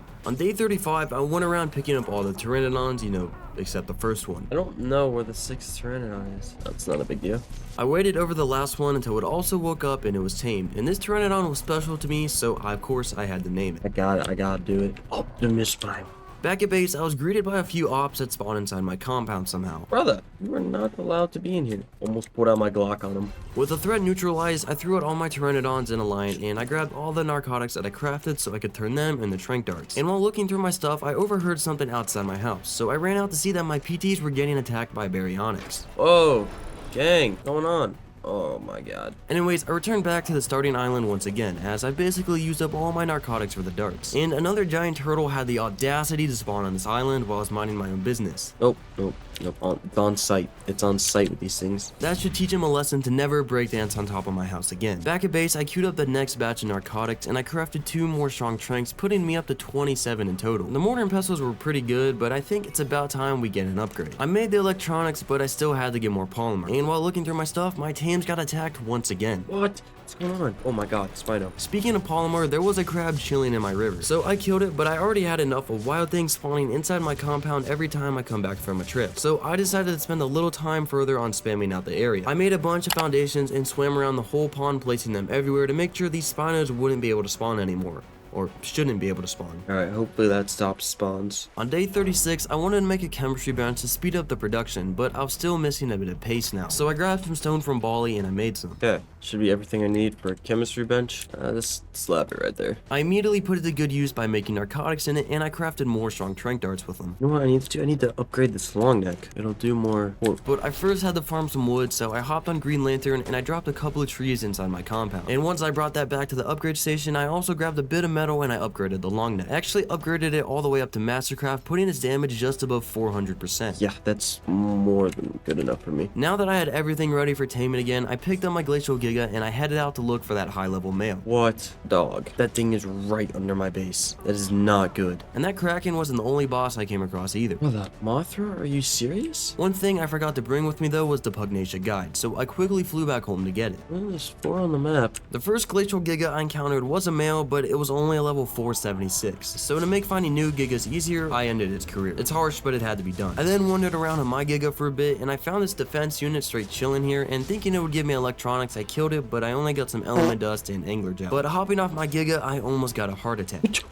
Who are you? That thing scared the crap out of me. Thought I was cooked. I saw my life flash before my eyes. I paused looking for Gigas when I came across these 2 dodo wyverns trying their best to kill something in the water. And I knew that I had to kill them for their energy, as that was the part of the boss summoning tributes. So I landed nearby and threw out my Giga and got to work. Primeval Megapit. I need to kill. Why are they in the water? Whatever, I'll take it. Why does it swim like that? Doesn't matter, it's dead. Now onto the wyverns. I swam over to them and bit them both. What I didn't expect though is to get targeted by literally everything else in the area. Oh my god. Oh, everything's attacking me. So I got that rage effect. Thankfully, my Giga could tank all of them. With the bosses all now dead, there wasn't much of a threat around anymore. I just had to wait for the effect to wear off. I'm having flashbacks to my zombie, which is 100 days on the Blood Moon Nights. Everything's running at me, even that giant turtle. Yeah, man, screw you. But at least I got a ton of levels from that on my character as well. Yeah, I got all the Megapithecus energy, and then the Dodo Wyvern energy. Let me go put this stuff back at base. And to show off my progress, I also put up the 2 monkey flags on top of my base. I headed back out into the wild in search of Glacial Gigas on the morning of day 37. And looking at the guidebook, there was once again 4 Gigas on the map, meaning at least 1 new Giga has spawned. Once I did a circle around basically the entire map, I finally came across a second Giga, being a level 504 female. After killing it, I also fought these ancient Rexes that were around the hill, and in total I killed 3 of them, giving me 9 more instant kibble. And even though I just killed a Giga, looking into the guidebook there were still 4 on the map, but I was having no luck finding any of them. I can't find these Glacial Gigas. Just before the end of the day, I came across another male, but it was only level 532, meaning it had to go.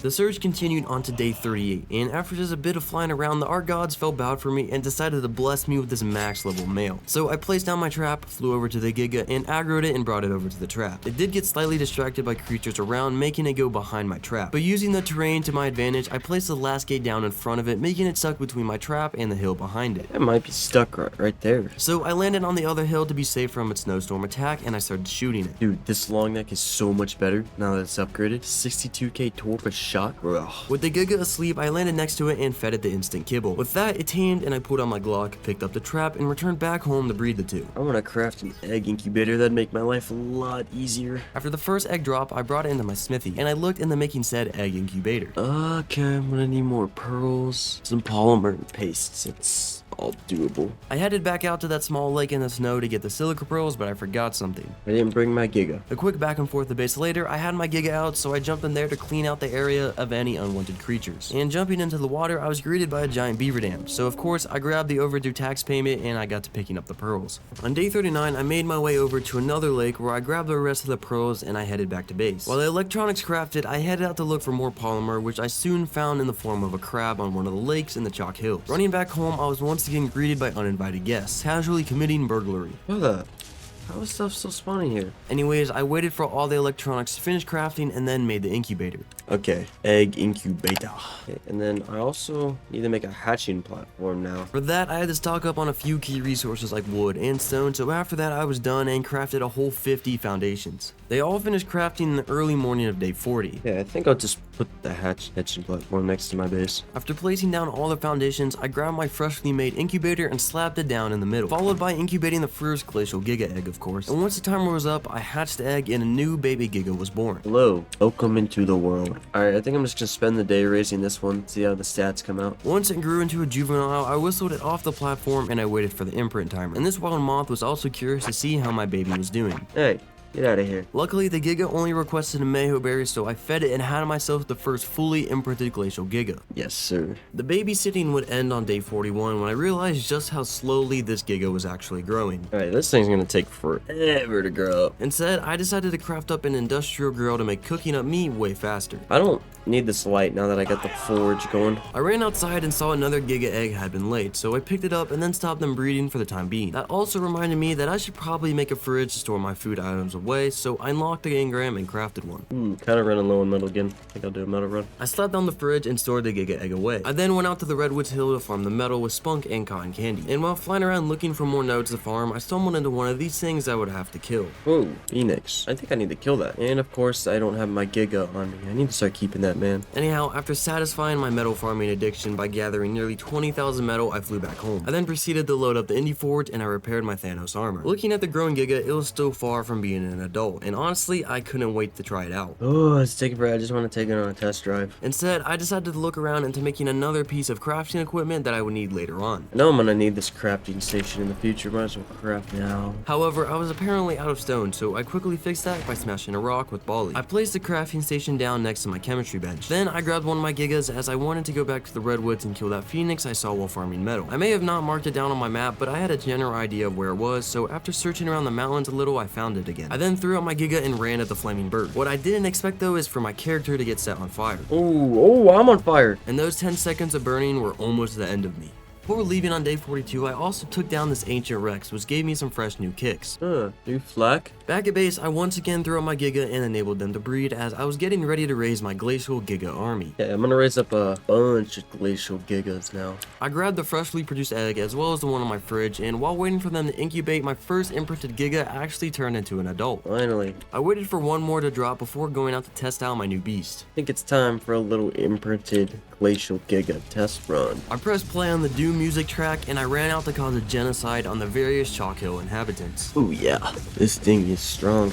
And the beaches weren't safe for me either. I was dealing over 200,000 damage per bite and I was still far off max level. So I ran into the forest where I was most likely to find more stronger dinos. And as expected, I quickly ran into a boss. Third trike. Do I try killing that? Let me go get some potions. I made my way back to base, grabbed the few health potions that I had, and returned back to the trike. I started biting away at its giant health pool, and it immediately spawned in minions to help it out, but those got clapped almost instantly. I'm not doing terrible right now. Might be able to take this. I also got aggroed by this giant titanosaur for some reason, but it didn't put up much of a fight. The trike was also dealing a laughable amount of damage. It was really just the bleed damage that was causing my health to drop. I had to use 2 health potions before dropping the trike, but once I did, I didn't exactly get rewarded with what I wanted. Got him. Ooh, tech grams. That's what I'm talking about. I got a couple of ascendant crossbows, 250 element, and the trike's head trophy. Also an interesting helmet that actually had infinite durability, plus also looked kind of fire. Literally. Oh, that looked awesome. The Thanos strip is gonna have to go. This looks cooler. With my first open world boss slain, I could return back home victorious and looked into making some tech items. Once I actually arrived back at base, I was greeted by someone I didn't expect though. On day 43, I hatched all 3 of the Giga eggs that were in my incubator, and one of the eggs actually brought triplets into the world. I proceeded to whistle them all off the platform, and I fed them some raw meat. And while waiting for the imprint timer, I had to look into the Ascension portal again to see some of the boss's requirements. Mothra balls. Bruh. Unfortunately, some of my Gigas were a bit picky with what they wanted for imprint. Wanna walk. I'm meat jerky. I don't think I have that. Regular kibble. However, since this is ASE and not Ascended, I could actually manipulate their requirements by cryoing them and then throwing them out again. At first, I thought I could only use Arc Vanilla cryopods, but then I tried to use my soul traps and that actually worked. Sweet. I once again bred my Giga, and to really make raising an army effective, I wanted to go out there and find me an Oviraptor. To tame one, I would obviously need fertilized eggs, but I didn't want to use the Glacial Giga eggs. Instead, I turned to my Pteranodons. Wait, are these all males? No way all my Pteranodons are males, so I can't breed them. Bruh, I'm gonna have to tame an Oviraptor with Giga eggs. Having no other option, I waited for my Gigas to pop out an egg for me, and I went looking for an Oviraptor with the hopes one egg would be enough to actually tame it. Surely Oviraptors just spawning on the beach, right? Just ahead of me, I spotted a level 112, so I tried picking it up with my Pteranodon, but since that didn't work, I flew back up to my base and hopped on cotton candy instead. But even the RG was too beta to carry that tiny Oviraptor, and since the 112 was running away from me, I tranked out a different one instead. And as I was about to feed it, I got attacked by raptors, so I sent it back to the lobby and I waited for this Bronto to take care of its brother. By the time I came back to the Oviraptor, it was already too late. Oh my god, it killed it. Fortunately, there was no shortage of Oviraptors on the beach, so I looked around to find a new low level again. And I actually came across that level 112 again. Once it was out, I put the Giga Egg in its inventory, but I quickly realized I could use meat instead. Oh, does this one eat meat? Looks like it. I cleared the area of any pesky Dilos, and I stood above the sleeping Oviraptor until it finished taming. After it woke up, I brought it back home and positioned it under my Gigas. However, there was something wrong with him as he didn't feel like doing his job. You gonna pick this up? No way, they don't work? I guess if they don't eat eggs, they don't like them. Well, that was useless. On day 44, I forgot to hit the record button until I was out and about flying on my Pteranodon looking for primevals to kill. I feel like I remember seeing a primeval over here. Dino or wild dino tracker would be super nice. I may have not been lucky in finding primevals, but I sure did come across a bunch of bosses. Whoa, Tempest, Bringer of Rain, and a Kraken. Bruh.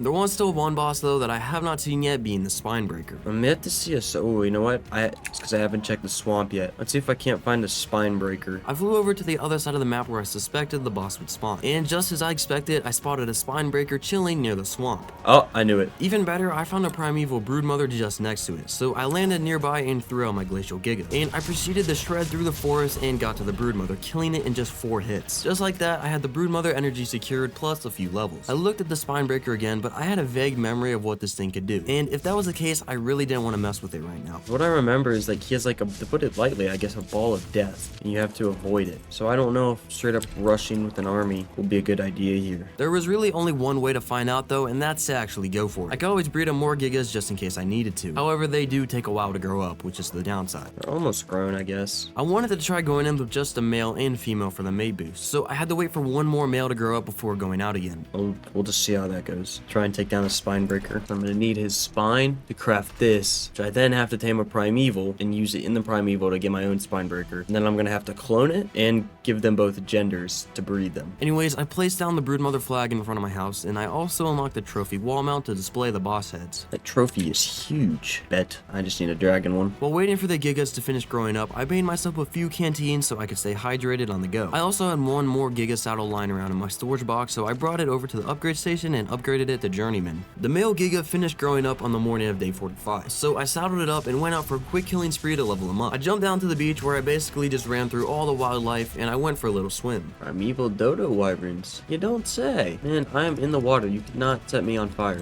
Why are you trying to eat fish? Once I took care of the 2 dodo wyverns, I also noticed a couple of monkeys swimming around, so I first pulled this great maneuver I called the SpaceX takeoff.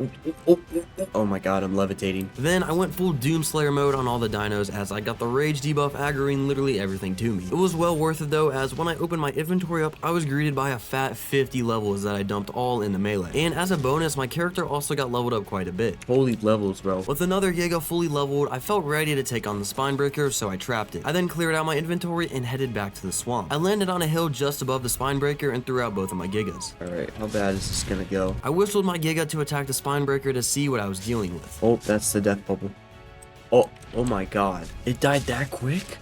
It's a good thing I didn't try and join the fight myself though, because I would have been toast. So I had to rethink my strategy quite a bit. I did want to try again though, as I had an idea in mind. Alright, let me upgrade the saddle one more time, and then let me try and kill the Spinebreaker by myself. Probably gonna have to cheese it, because that death ball is just crazy. I threw some more hide into the upgrade station, and I clicked upgrade, which actually put the saddle all the way up to ascended. And if you didn't know, this is something that can rarely happen. Every time you press the upgrade button, there's an ever so small chance that it either fails the upgrade completely, or it upgrades it by an extra tier. With that bit of luck on my side, I put the new saddle on my giga and I brought it with me to try again. I flew back to the Spinebreaker and I first look around the area in search of a cheesing spot. Okay, where can I lead this? Just next to the boss, I found a small cave-like tunnel that could actually work. Ooh, hold up. Where'd this little cave come from? I flew back out and I went over to grab the Spinebreaker's attention with my Pteranodon, which in hindsight might have not been the best idea. Oh my... Well, how did I survive that? I'm cooked, chat. Well, this is awkward. I went for it though, and I jumped right down into the cave entrance. Somehow the Spinebreaker didn't notice me, so I pulled out my rifle and shot at it to get his attention. Hey man, come down here. I came out of the cave to see that it was completely oblivious to my existence again. So I shot its tail, and that made it really angry. I'm down here. Whoa! Oh my god. No, I'm cooked. I went outside for the 3rd time, and this time a little further. I shot at it again, but insisted on staying above the cave and firing rockets at me. Okay.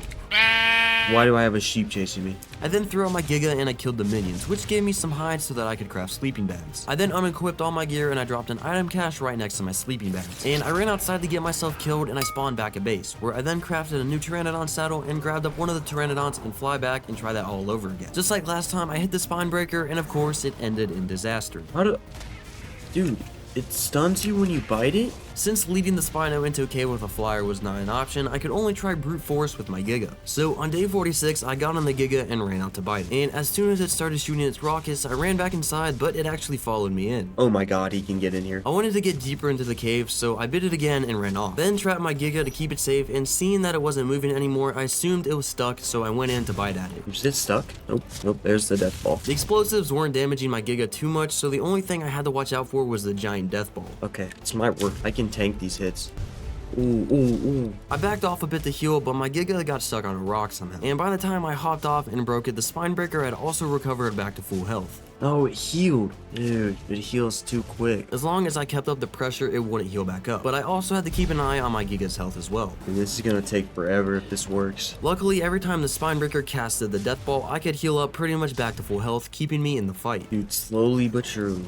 Slowly but surely. And I kept up the fight for a while, backing out every time I saw the death ball coming up, and I eventually got its health bar down super low. Come on, I'm so close, dude. Please. No. After the final death ball, I rushed in and took down the almighty spine breaker. Yes, yes. Oh my god. And as a reward, I received an insane pair of Ascended Tech leggings, 550 element and 19 levels. 19 levels? Holy cow, what is the max level? Of course, I also got the Spinebreaker trophy that I needed and a bunch of candy laying around the cave. What is this candy stuff? Anyways, I didn't have a flyer on me, so I transferred all my stuff into the Giga and I went out to find something that could put me out of my misery. Oh, the candy gives you movement speed. With that information, I sprinted towards a roll rat and I committed respawn screen by punching it. Spawning back in my bed back at base, I crafted yet another Pteranodon saddle, leveled up a Pteranodon, and then flew back to grab my stuff. Oh, there's another brood mother. But that could wait for now. I picked up all my stuff, crowded up the Giga, and flew back home, where I then repaired my broken flak. And I also crafted a few simple sniper bullets so I wouldn't have to waste expensive darts when I wanted to get something's attention. On day 47, I looked into making the Spinebreaker sacrifice, as I really wanted my own tamed Spinebreaker. But for that, I would need to collect the remaining energies as well as a primeval to actually sacrifice. How do I tame a primeval though? So I pulled out the trusty Pugnacia guide and looked for the primeval broodmother. Satiating nutrient? How do I get a satiating nutrient? Primal meat, primeval energy. I have the meat. How do I get the energy? Confused, I pulled out the guidebook again and I searched for dino drops, primeval energy. However, the book wasn't much of a help this time. Yeah, but where do you get it? Since that didn't help, I decided to do a little bit of research on my own. I'm once again going to consult my old Pugnacia 100 days. But even after looking through my old video, I still had no clue where to get the energy. Okay, it's in dino drops.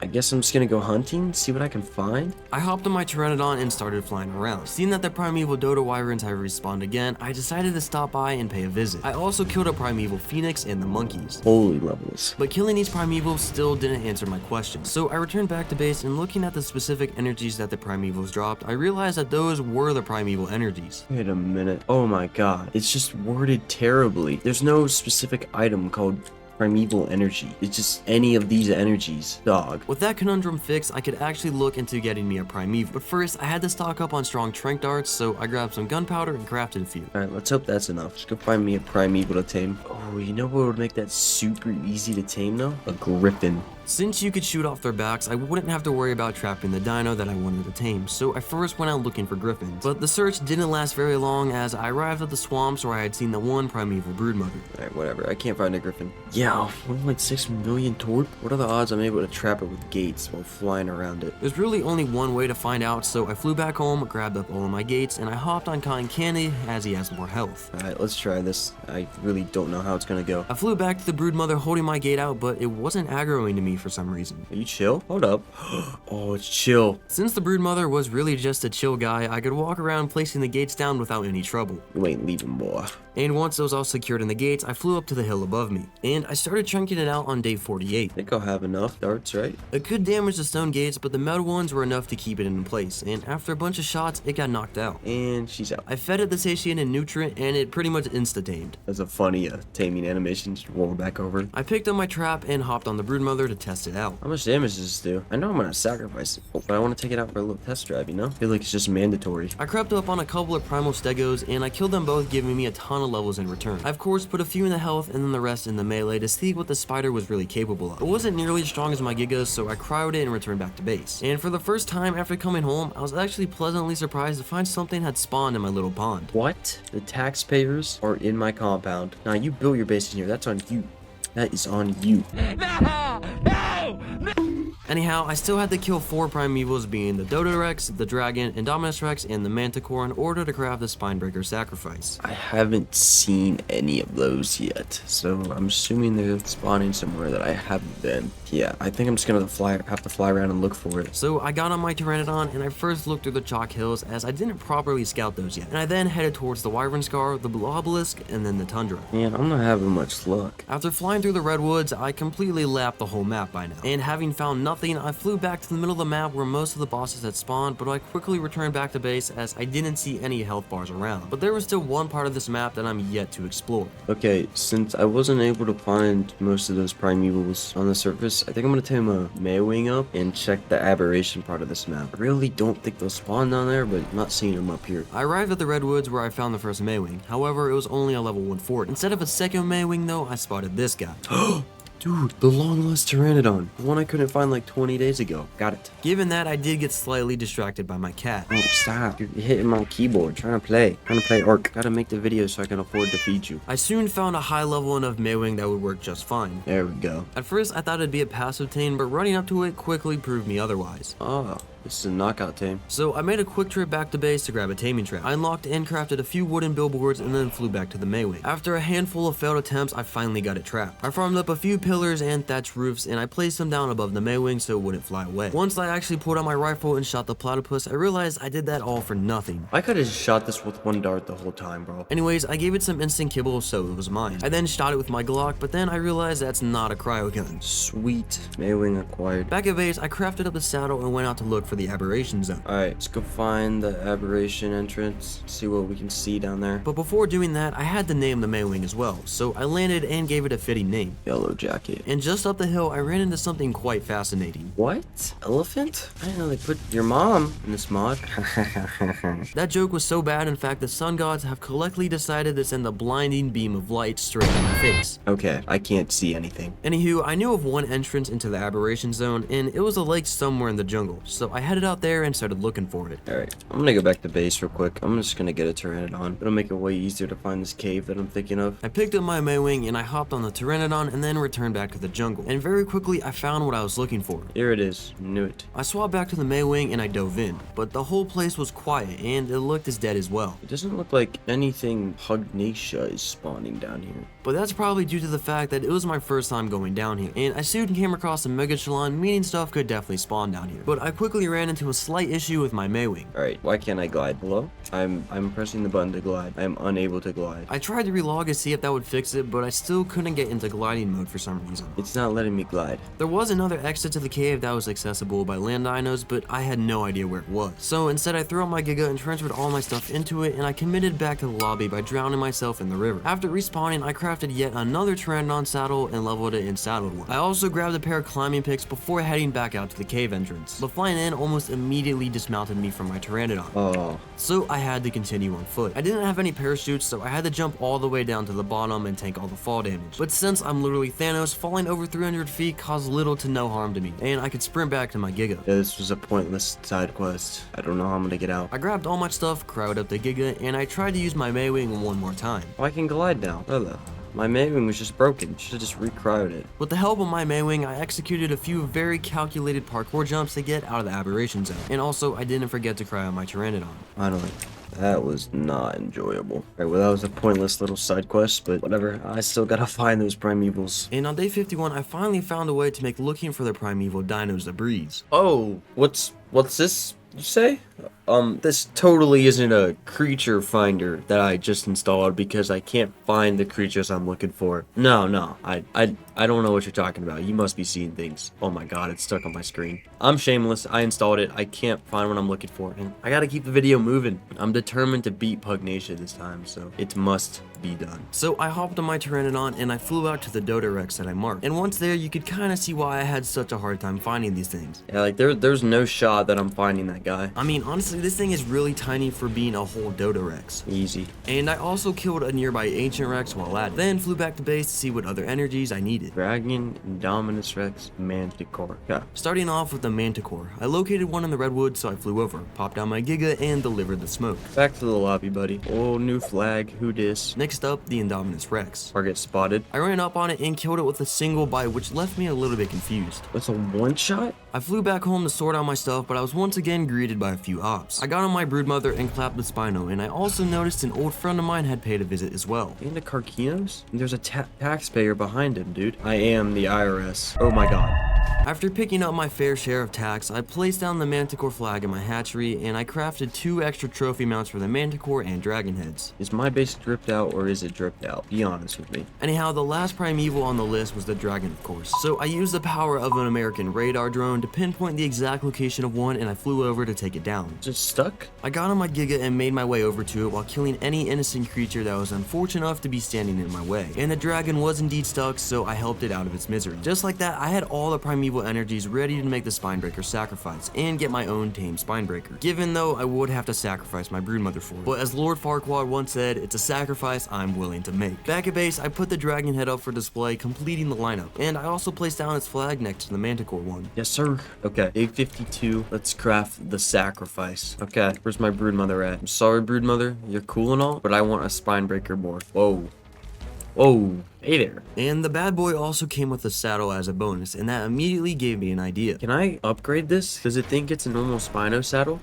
It does think it's a normal Spino saddle. I brought all the resources over to the upgrade station, and I upgraded it to Ramshackle, and that put the armor up to 150. Upgrading to Apprentice did work, however the armor stat didn't change, so I assumed 150 was the cap for the saddle, and I brought it back over to the Spinebreaker. Alright, you know what time it is. It's time for a little test drive. Straight off the bat, it was dealing some ridiculous damage numbers, considering I'm yet to put a single level into its melee stat. So I jumped down onto the beach to rain hell upon its inhabitants, but nothing here was really worth killing for XP anymore. So I decided to go out where the Dodo Wyvern spawn all the time. And I started biting at the Dodo Wyvern, but the bite itself was kinda weak. Whereas the cannons on the other hand, yeah, those pack a punch. I also took down the first monkey, and I started shooting at the other one, but it was giving me a hard time. Can't hit this stupid Megapithecus, it swims so goofy. After taking care of the primevals in the area, the Spinebreaker melee was just above 10k, so I headed back home. So this like cannon thing is really strong, right? Like it's doing almost 500,000 damage a hit. But I want to see like if it does tick damage, you know? Because like I haven't killed anything that has that much health yet. I need to find like the third trike, Ancient Rex or something like that I can test this on. After clearing out my inventory, I hopped on my Pteranodon and I went out looking for something with a decent health pool. I ran into the Scorpion boss that I'd have to kill as well, but right behind it I spotted the third trike. So I threw out my Spinebreaker and I launched an attack on the trike. The missiles weren't doing any tick damage though, and I was getting swarmed by trike minions. So I used the death ball to free myself and I pieced out of there. Seeing that the Spinebreaker was still not at its full potential, I wanted to get an imprinted one. So I basically had to clone the one that I have and give them both a gender using the S+ mutator and then breed them. So I headed into the Ingram page and I unlocked both the mutator and the Pugnacia cloning chamber. First of all, I gotta craft a replicator as that's where all the tech things are crafted. The only resource I was missing though was some black pearls, but I wasn't exactly sure where to find them on this map. But I do know of a giant underground ocean that probably had a bunch of Tusos swimming around there, so I made myself a set of scuba tank and I went out to find the entrance. Okay, how do I get to the underground ocean thing? With a little bit of help from my friend Google, I eventually spotted the entrance and swam down into the depths of Valguero. Okay,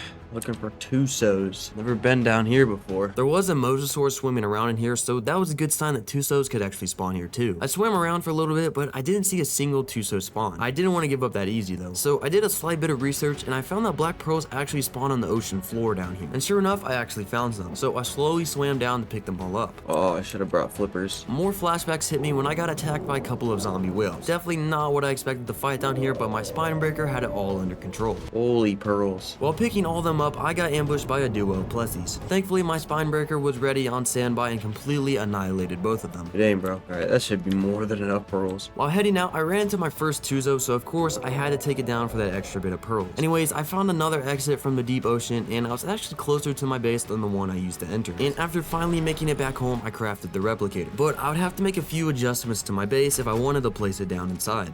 Yeah, I'm gonna expand my base this way. I think Maybe. I started working on the base expansion on day 54, and I would actually place the replicator down on the left side of the base rather than the right. I placed down the foundations and then picked up my fabricator and the walls. I then proceeded to place down the replicator just to see how much I would need to expand my base by, and I got to work. Well, that is until I got distracted. Oh my god. Can I recreate that now? Whee! Yeah. After that epic jump, I got right back to it. And after placing in all the windows and getting rid of the bushes inside, reconstruction was done. So I placed down my fabricator and grill. Okay. So for a mutator, what do I need? Just polymer? Easy. I then hopped on my Pteranodon and went out to look for the best polymer provider of this map, being the Carcinos. With a bunch of polymer secured using the left click once, I flew back home and crafted the mutator. Okay, got the mutator. Now what do I need for a cloning chamber? Just a little more metal and polymer. Got to a metal run. So I grabbed Spunk and flew up to the redwoods to fill my need for fill my forage with metal. By the end of my little farming session, I was left with over just 20,000 raw metal. So I returned back to base and transferred all of it into my forage before the end of the day. On day 55, I hopped right back on my Pteranodon as I needed to find and kill another crab for the remaining polymer. Luckily, I found one straight away at a lake near my base. So I sent the crab back to the lobby and I returned home to craft the cloning chamber. Gotta wait for the metal to smelt. So after a bit of standing around, I pulled in all the resources and crafted the cloner. Since it didn't require foundations to be placed down, I slapped it down right next to my house. And I then threw the spine breaker out on top of it to see how many shards I would actually need to clone it. 55,000 shards. Okay.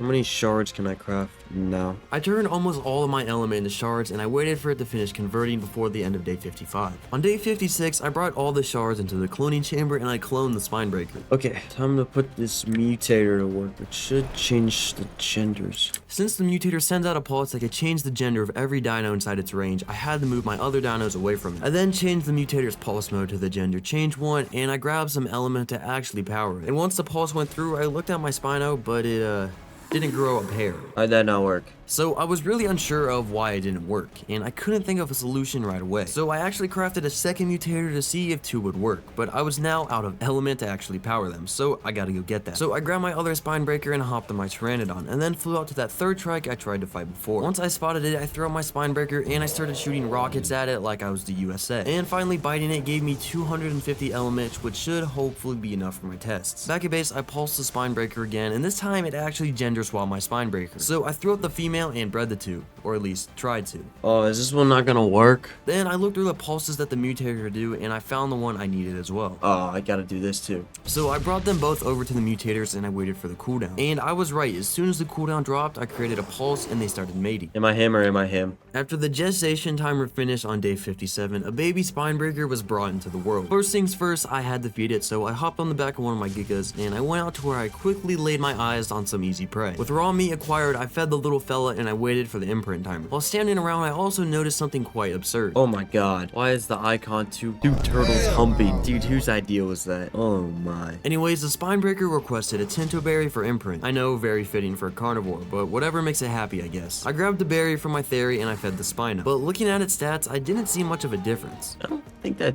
did that much. But instead of looking at the numbers now, I waited for it to fully grow up. And once it did, it was time to take it out for a little test drive. And by that I mean mass murder. As usual, I immediately jumped down to the beach, but instead of killing the small defenseless creatures, I swam straight to the primeval dodo wyverns and monkeys again, as those have been proven to give me a lot of experience and they do so really quickly. I tried to hit the monkey with my cannons, but it was literally doing donuts around me, avoiding the rockets, so I shift my focus on the dodo wyvern instead. Once that folded, I tried to get the monkey to follow me again and I jumped out to shore. While leveling up my melee, the monkey actually ran at me, so I clapped it as well and I fully leveled the spinebreaker, which now had over 1 million health and 10,000 melee damage. I then proceeded to pack up the other dodo wyvern and monkey before heading back home. On day 58, I flew back out to the green obelisk to see the map's boss fight requirements again, as I still wanted to take down those. Okay chat, it is side quest time. I've decided that I also want to take down the Alpha Valguera boss of this map, and I'm not totally sure what I'm going to be able to bring into the boss fight, so I'm thinking Rexes. I want to tame more of these guys. I need to tame a male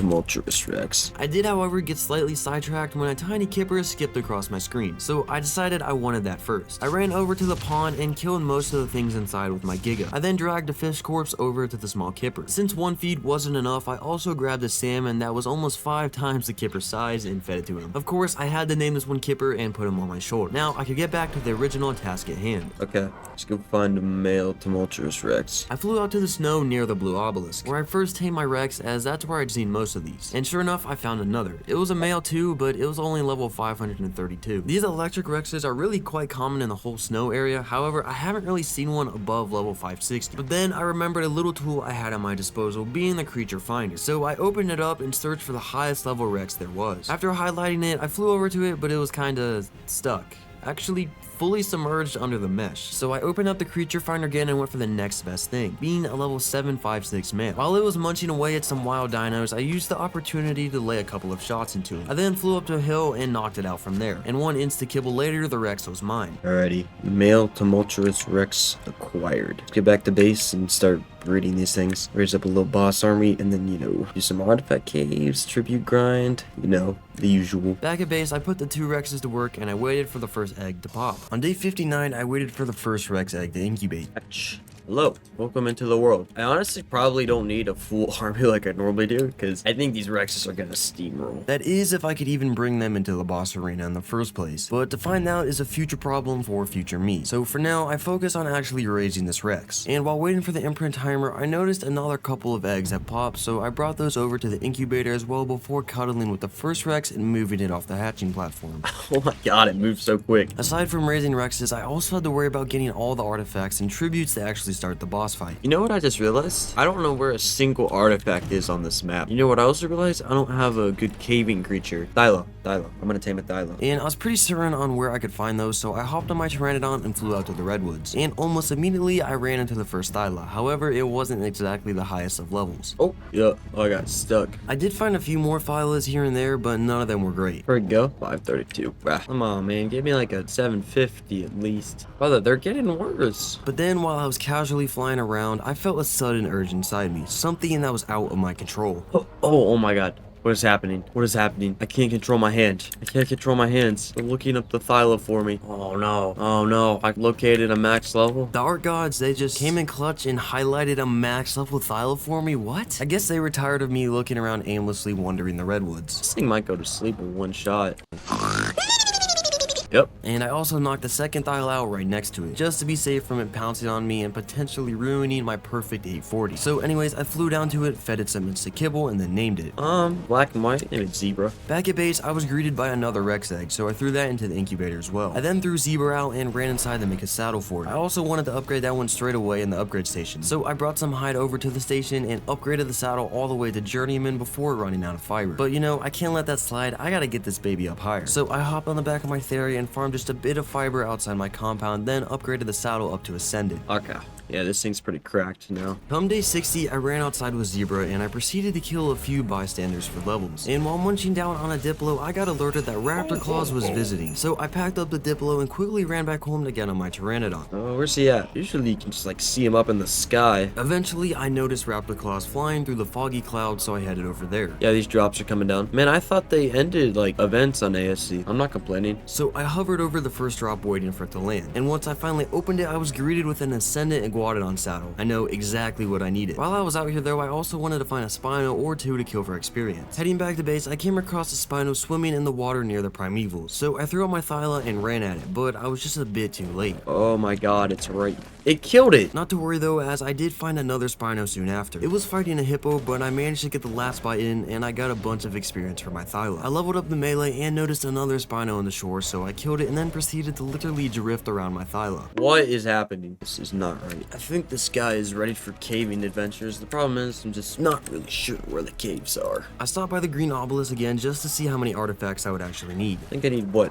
4 or 5 artifacts. That's not that bad. The plan was to hatch up a few more Rexes and then go caving while they raised, so I flew back home, threw out another egg into the incubator, and waited for the last one to pop. Alright, we'll stop these breeding, and then let's go get some raw meat to feed these things, and then we'll hatch them up. And what better way to get raw meat than go out on a little mass killing spree with my spine breaker. Alright, with the meat now acquired, I ran back home and waited for all the eggs to be ready to hatch. Alright, let's hatch up some of these Rexes. I whistled all the Rexes off the platform, fed them, and I unlocked the feeding trough engram. A bit of an overdue upgrade, but better late than never. Anyways, I slapped it down and then put some meat into it, and I watched as it all started to disappear. Getting shredded through, holy. Guess I'm starving my dinos. While waiting for all the imprint timers, I decided to do a little bit of research on the artifacts of Valguero. Hold up. Apparently, one of the artifacts I need is like out in the open in the chalk hills. These guys got a few minutes. Let me go see if I can't snag it. Where's my Pteranodon? It was on top of one of those big chalk pillars. I flew over there and spotted it instantly. Sweet. Place it out in the open, why don't you? Good enough for me.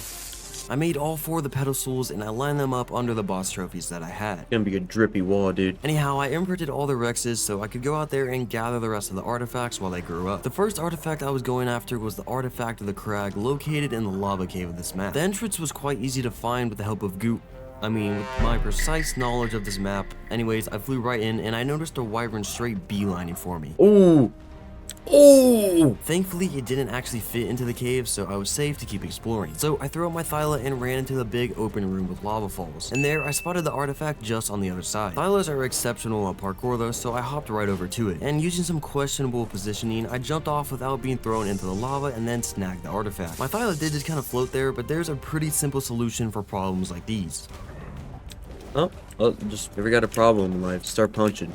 Okay, that's horrible advice. Anyways, remember that wyvern wasn't too happy about me going into this cave? Yeah, he was still at the entrance waiting for me. Now, I'm no expert, but I'm pretty sure it's not just a Jehovah's Witness trying to spread the word of its religion. Instead, it's here to kill me in cold blood. Or should I say, hot blood, because it's a fire wyvern. Anyways, I decided to take on my own advice, and this one I would force my way out. I bit the wyvern with my Thyla until it perished. Seems like punching through your problems can really be the solution sometimes. Anyhow, I flew back home and picked up my spine breaker and Maywing, as the next artifact I was going to grab was actually located in the aberration zone. I flew back to the jungle entrance and I swapped to the Maywing. And after diving in, I glided all the way to the back. But to keep going, I would need a hazmat suit to protect me from the radiation, is what I would say if I was a beta. So I went right in there, tanking the radiation damage because I knew I could handle it for a short amount of time, and that would be just enough time for me to grab the artifact. So I landed next to it, copped the artifact, and hopped back on the Maywing. No! Oh, he's not gliding! He's not gliding! He's gonna screw me! No! This was such a bad idea. Well, I may or may not have folded right there, but to be fair, it was all the Maywing's fault. I was doing good on health until I hopped back on the Maywing and I realized that I couldn't glide again. So I respawned back at base and I unlocked the hazmat suit, but I definitely don't have the resources to actually craft a full set. I should have just taken my Thyla. Should I just tame another Thyla and go for it down there? I'm gonna go tame another Thyla. So I made myself another long neck and I swiftly upgraded it to Mastercraft. I really just needed one dart to knock out another Thyla, but I was missing the narcotics, so I went out to gather the berries with the Theory. Back at home, I turned the berries into narcotics, made a spyglass, a couple of soul traps, and then darts. And I then proceeded to rush out to tame another Thyla. The level 476 female that I found earlier would be just fine, so I landed nearby and shot at it. Oh, I don't have my instant kibble on me. Okay, hold up. I need to kill an ancient Rex. I flew back home to grab my spine breaker and I headed out to look for said ancient Rex. On day 62, I spotted and killed an ancient Rex, and it dropped an absolutely goated flak leggings blueprint. Holy, that's a crazy blueprint. So much armor and they're cheap. They're primitive. Anyways, I flew back over to the sleeping Thyla and I tamed it. I then flew back home to prepare for the recovery mission. Alright, it might be a stupid idea, but since the glacial gigas are so fast, I'm gonna ride that down in the aberration zone. And then I switch to the Thyla to climb out. This is such a bad idea, dude. No, you know what I need? Health potions. That's what could keep me alive. Hold up. I immediately looked at the crafting recipe. For one, being some stimulant and cooked prime meat, both of which were easy to get. I learned the stimulant engram and I quickly grabbed some flint and stone to turn into spark powder. I then made the spark powder and I found some prime meat in the bag of a giga that I cryoed. So I grabbed that and threw it on the grill. Thankfully, it cooked so fast that I made 4 health potions, and I also crafted a primitive set of flak before heading out to execute this mission. I flew out to the entrance on a Pteranodon, went inside, and got myself dismounted above the water so that I could cryo the Pteranodon. I then threw out the giga and descended into the depths of the aberration zone. And once at the radiation zone entrance, I prepared my Thyla on the hotbar and went for it. I jumped all the way down to the bottom where I found my Maywing getting attacked by a snake. So I clapped it and got down to my gear. I quickly equipped my soul trap gun and I shot at all of my tames, including Kipper of course. I cannot let Kipper die like this. I threw out the Thyla, but I forgot it's actually unsaddled. Thankfully Zebra was on me as well, so I switched right to him and began heading out. I did have a bunch of health potions on my body that brought me a ton of time to get out now. Dude, these potions are a lifesaver. I soon made it out of the hellhole, but I still had plenty of radiation left over that was slowly killing me. Anyhow, I threw out my Maywing again, but it was still broken and couldn't glide. Whatever, I'll just do the same thing I did last time to get out of here. As I got closer to the entrance, my Maywing magically regained its powers and I could glide again. What? You can glide here? I still had to do a bit of Maywing parkour to make it out of there, but I eventually saw daylight again. And I'm freed. I then flew back home, threw out my tames, and put both of my new artifacts up for display. Oh, they're like in the head, so I might need to move them. On day 63, I waited out the radiation sickness before throwing Kipper back out and picking him up to my shoulder. With all my Rexes now grown, I had to get one more dino tame for the boss fight, being a Uteranus. So I grabbed my spine breaker and I flew out to the snow to look for one. Once again, I found a bunch of low-level beta Uties before a great power took control of my hand and typed out Y-U-T in the creature finder, and it located a level 812 for me. The locator did say level 812, but once I actually arrived at the Utie, it was only a level 728. Still, it was good enough for me, so I pulled out my long neck and started blasting. I then gave it some instant kibble, tamed it, and I got out of there. Back at base, I threw out the Utie at its new home and I made a saddle for it, then went outside to kill a Bronto for levels. On day 64, I wanted to go out and cop the last artifact, being the artifact of the Brute. Okay, so I just need the artifact of the Brute now, I believe. And I'm pretty sure I'm gonna need grapples for the cave I'm going to. So I started off by crafting a ton of stone arrows, which I then turned into grapples. I then hopped on my Pteranodon and flew out to find the actual cave. To enter this cave, I actually had to press a button that was conveniently located just below the stairs. Once again, I couldn't fly in with my Pteranodon, so I threw out my spine breaker instead. But I soon cryoed it again when I came across this drop down. I jumped across and whacked through a rock, thinking that was the way to go. Nope, that's just... Oh, do I go down? Oh my god. Well, I guess I'm going down. I didn't exactly mean to fall down here, but it was actually the right way to go. Is this a blocked entrance? It is. I like half know where I'm going. The little path eventually led me to a more open part of the cave with a small pond filled with all sorts of nasty creatures like eels. Moving forwards, I actually had to go through a little water cave, but thankfully it didn't have any eels in it, so I swam right through and I arrived at another big open cave. This part was filled with creatures, so I threw out my spine breaker again and cleared the path. Is that a Bloodstalker? Get rid of that, for sure. Eventually, I spotted an artifact up at the top, but it wasn't exactly the one I was looking for. And while trying to get across to the middle section, I accidentally fell down. Oh, shoot. And then tragedy occurred.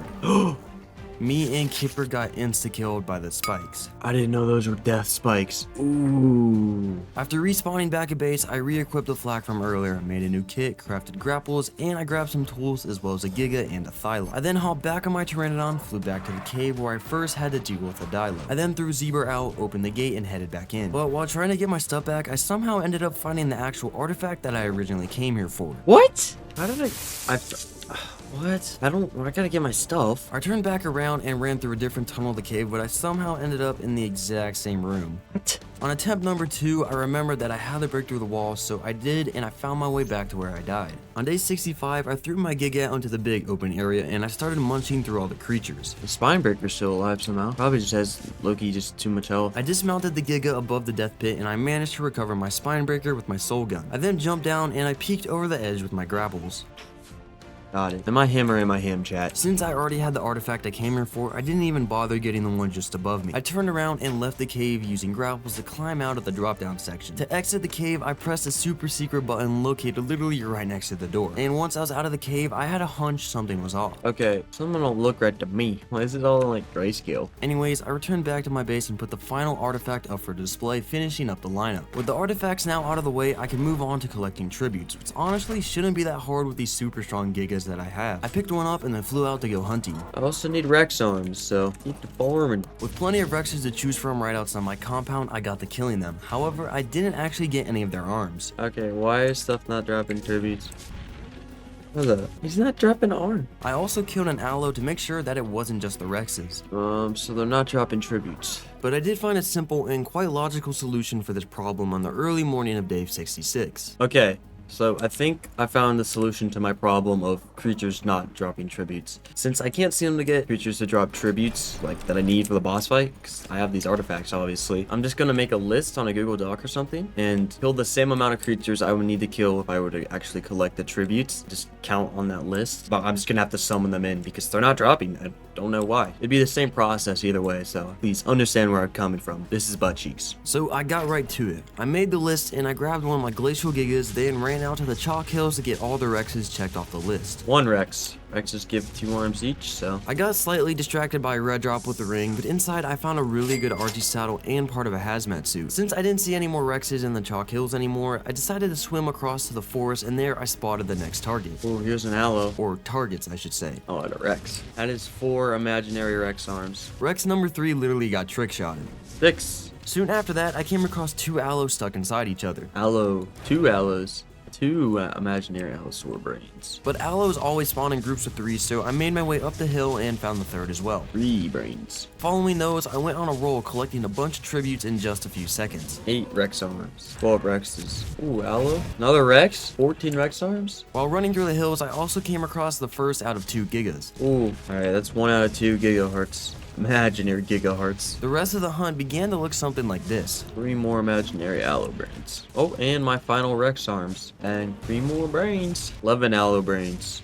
Whoa. But with aloe number 13 appearing and disappearing soon after that, I decided to head back home for the day. But before actually making it back to base, I decided to lower the local Deinonychus population a bit. I mean, just look about how many of these speedy chickens were running around out here.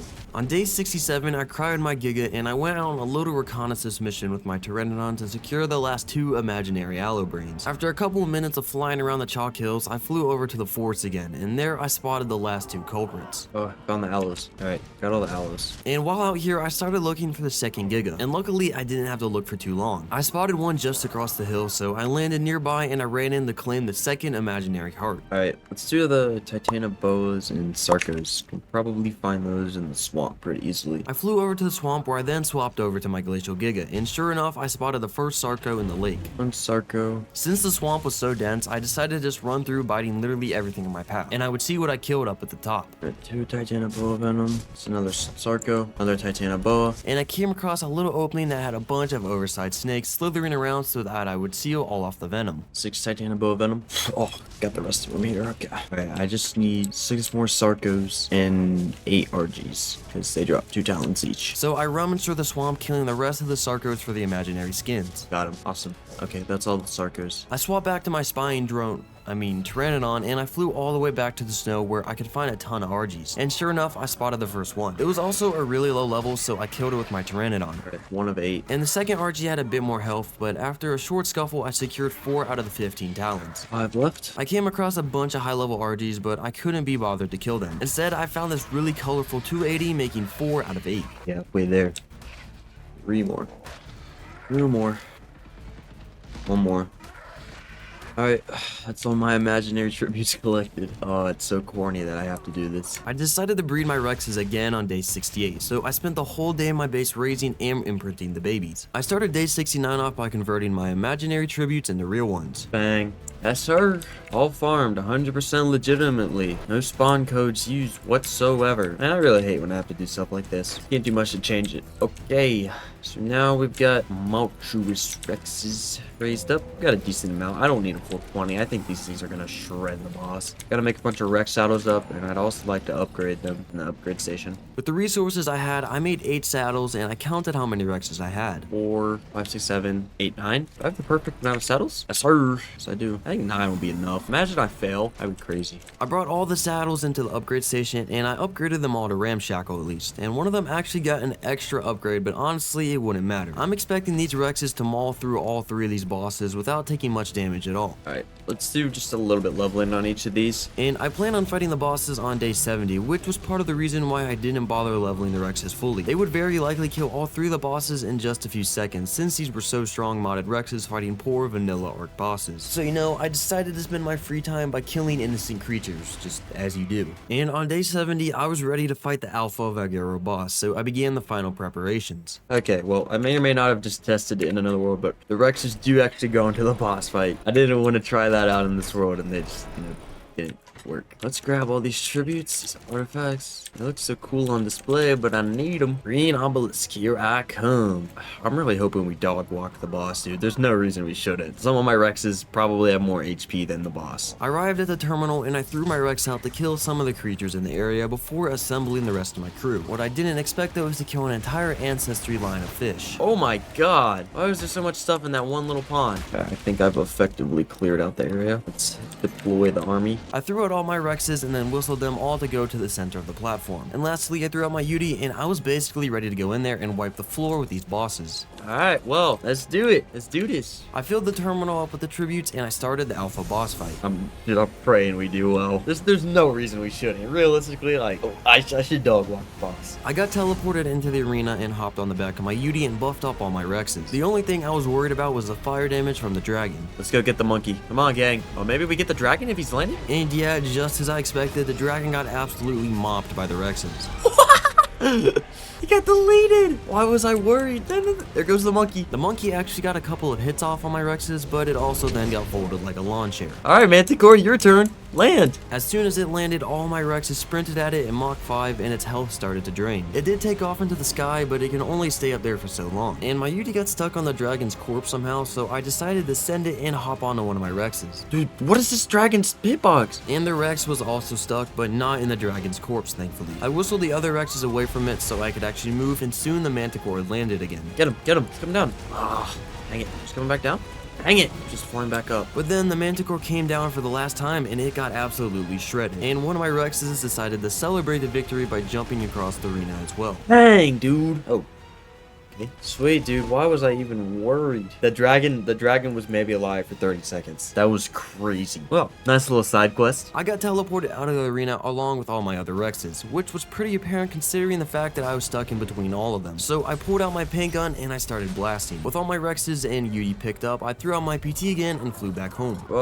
And my game's lighting is glitched? Yeah, it should not be this dark. Yeah, definitely glitched. A quick relog later, I threw out all my Rexes and ran inside to check on my trophies, as I want to do a bit of redecorating. Do these alpha trophies look any different than the ones I have here? Oh yeah, they're red. They look cooler.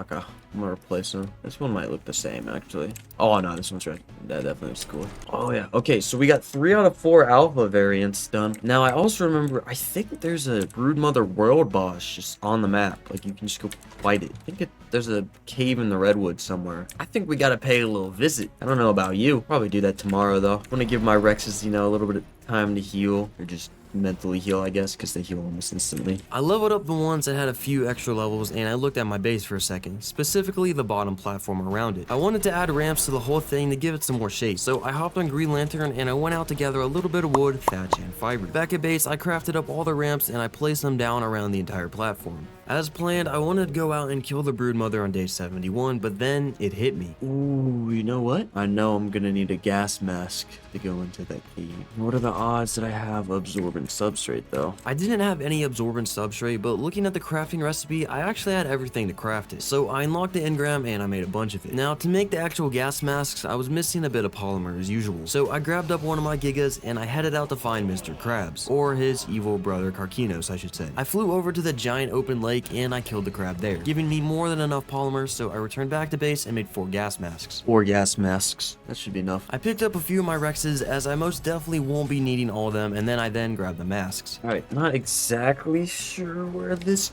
cave is. I'll try to find it on my own, and you know, if I can always just consult Google or YouTube. But I made a quick 180 back home to grab my Thyla, as I wasn't sure whether the Broodmother was inside the cave or outside. Anyways, better to be safe than sorry. So I flew back to the redwoods and very quickly spotted a ravine with giant cobwebs inside. Oh, I think I found it. And the Broodmother was also right in there, waiting for the inevitable. Me, I am inevitable. Because I'm literally Thanos, remember? 7 million health. Alright, let's deploy the gang. Guess I didn't need these gas masks. I get to deploy the Giga as well. With my Rexes out again, I hopped on the back of the Giga and I jumped straight down to the Broodmother. And I whistled all my Rexes in to attack her.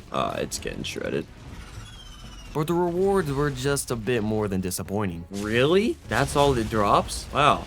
That's underwhelming, put it lightly. So with another little side quest completed, I started flying back home. Don't even get the alpha head for it. That's lame. Whatever, I got 3 out of 4. After throwing the Rexes out again, I shifted my focus towards making more healing tonics that saved me back in the aberration zone. I first grabbed Spunk with cotton candy, and I went out to farm a little bit of flint and stone for the spark powder. I don't know why I brought the RG. The Anki's fast enough on its own. After munching down a few rocks, I ran back to base and started crafting all the spark powder that I need. Next up on the list was stem berries. I could farm those together with the rare flowers that I needed, so I picked up red berry and flew out to the redwoods where I believed I could find both. Sweet. Here are the rare flowers. That's not red berry. Once actual red berry was out, I farmed the little rare flowers, but I found honestly that this was not very effective and I was not getting a whole lot. That is not a lot of rare flowers at all. I might have to find a better strategy to get these things, because I'm gonna need a ton. So I did a little bit more research and I found a supposedly better spot, so I flew over there. I then cleared the area of any threats and tried again.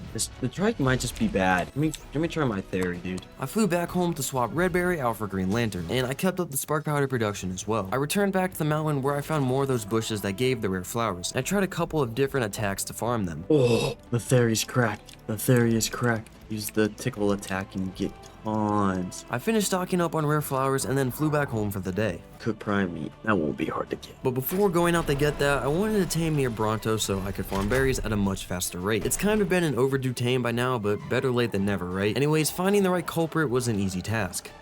I would tame that Bronto if it wasn't about to get shredded by dinos. Oh my god, there's a Congo line. This poor hold up, I can save it. Can I? Oh, my bad. Then screw you. Perhaps the Chalk Hills weren't the best place to tame a Bronto at. Luckily, there were plenty of giant long-necked lizards wandering around the woodsy area. So I found one that was high level and shot it. It didn't exactly go to sleep with the first dart though, so I had to hit it again from farther away. Oh! Ideally from someplace where I wouldn't get my face eaten off by raptors, of course. But I watched them get stomped by the Brontos, so I landed nearby and shot the level 812 again. And that sent it to sleep, but its friends didn't like that. Oh, made his friend mad. It ain't that deep, broski. I kited the angry Bronto away, and then I flew back to quickly feed the sleeping Bronto some instant kibble. And now, with a Bronto secured, I returned back to base, crafted up the saddle, and then put it on the newly tamed Bronto, as well as the skin I could craft in its inventory. I then flew out to the starting island, and I swung my tail left and right, giving me a ton of berries, but also upsetting this glacial iguanodon in the process. And killing it gave me a few levels, so I put them in the melee damage before continuing my lawn mowing duty. Also, that iguanodon was definitely not the only dino that I hit on accident. Oh, I am not fighting that. Well, I am fighting, just not with my Bronto. I pulled out my Glacial Giga instead and dealt with them swiftly. Continuing to farm, I somehow pulled off a stunt I never thought I'd see. Launched the Bronto. Anyways, once I had a decent amount of stem berries farmed, I picked up the Bronto and Giga and headed back home. I then crafted all the stimulant that I had berries for, and then I threw them all into the Pugnacia smithy. Since I also needed to start hunting primevals again for their energies, I could kill 2 birds with 1 stone and get the primee while doing so. That being said, on day 73, I decided to look into the Ascension portal again, specifically for the Spinebreaker trophy of Diminishing. This item is used to turn one of your full-size Spinebreakers into a shoulder mount. So I can get this trophy and then I can put a Spinebreaker on my shoulder.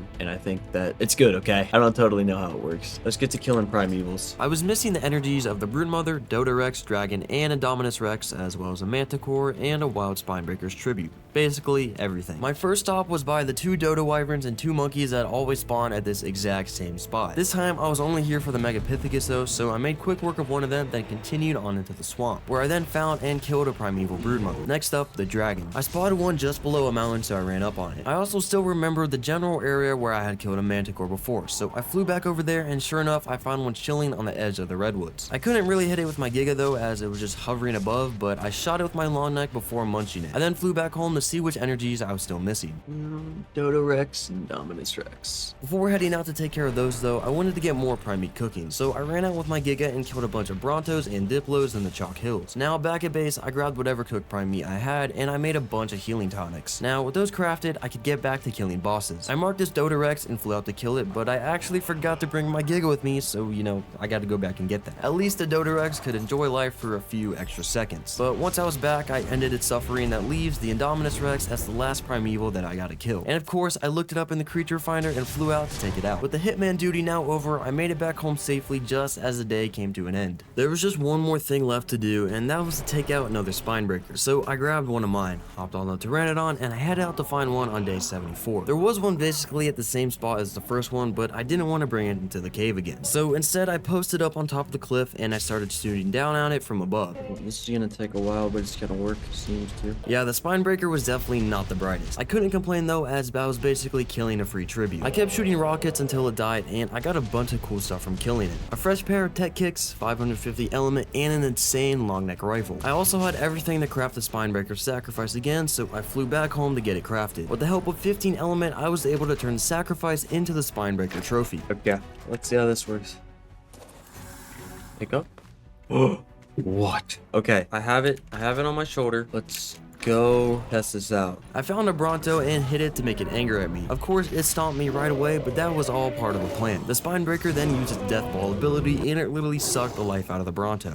Let's see if I can't get him to shoot the thing off, like the little blasters. I flew up to Rex, but when I got bit, the death ball appeared again, killing everything inside. So instead, I tried it on a trike. And same as last time, it only used the death ball. It was cool though, nonetheless. I flew back home, and I returned my spine breaker to its original size. I wanted to mate them again, but for some reason, they couldn't breed. So I brought over some element to the mutators again, and I created another breeding pulse. And I waited for the gestation timer, and once it was over, I actually got triplets. Whoa, triplets? Crazy cool. No way, you're all female. I needed a male.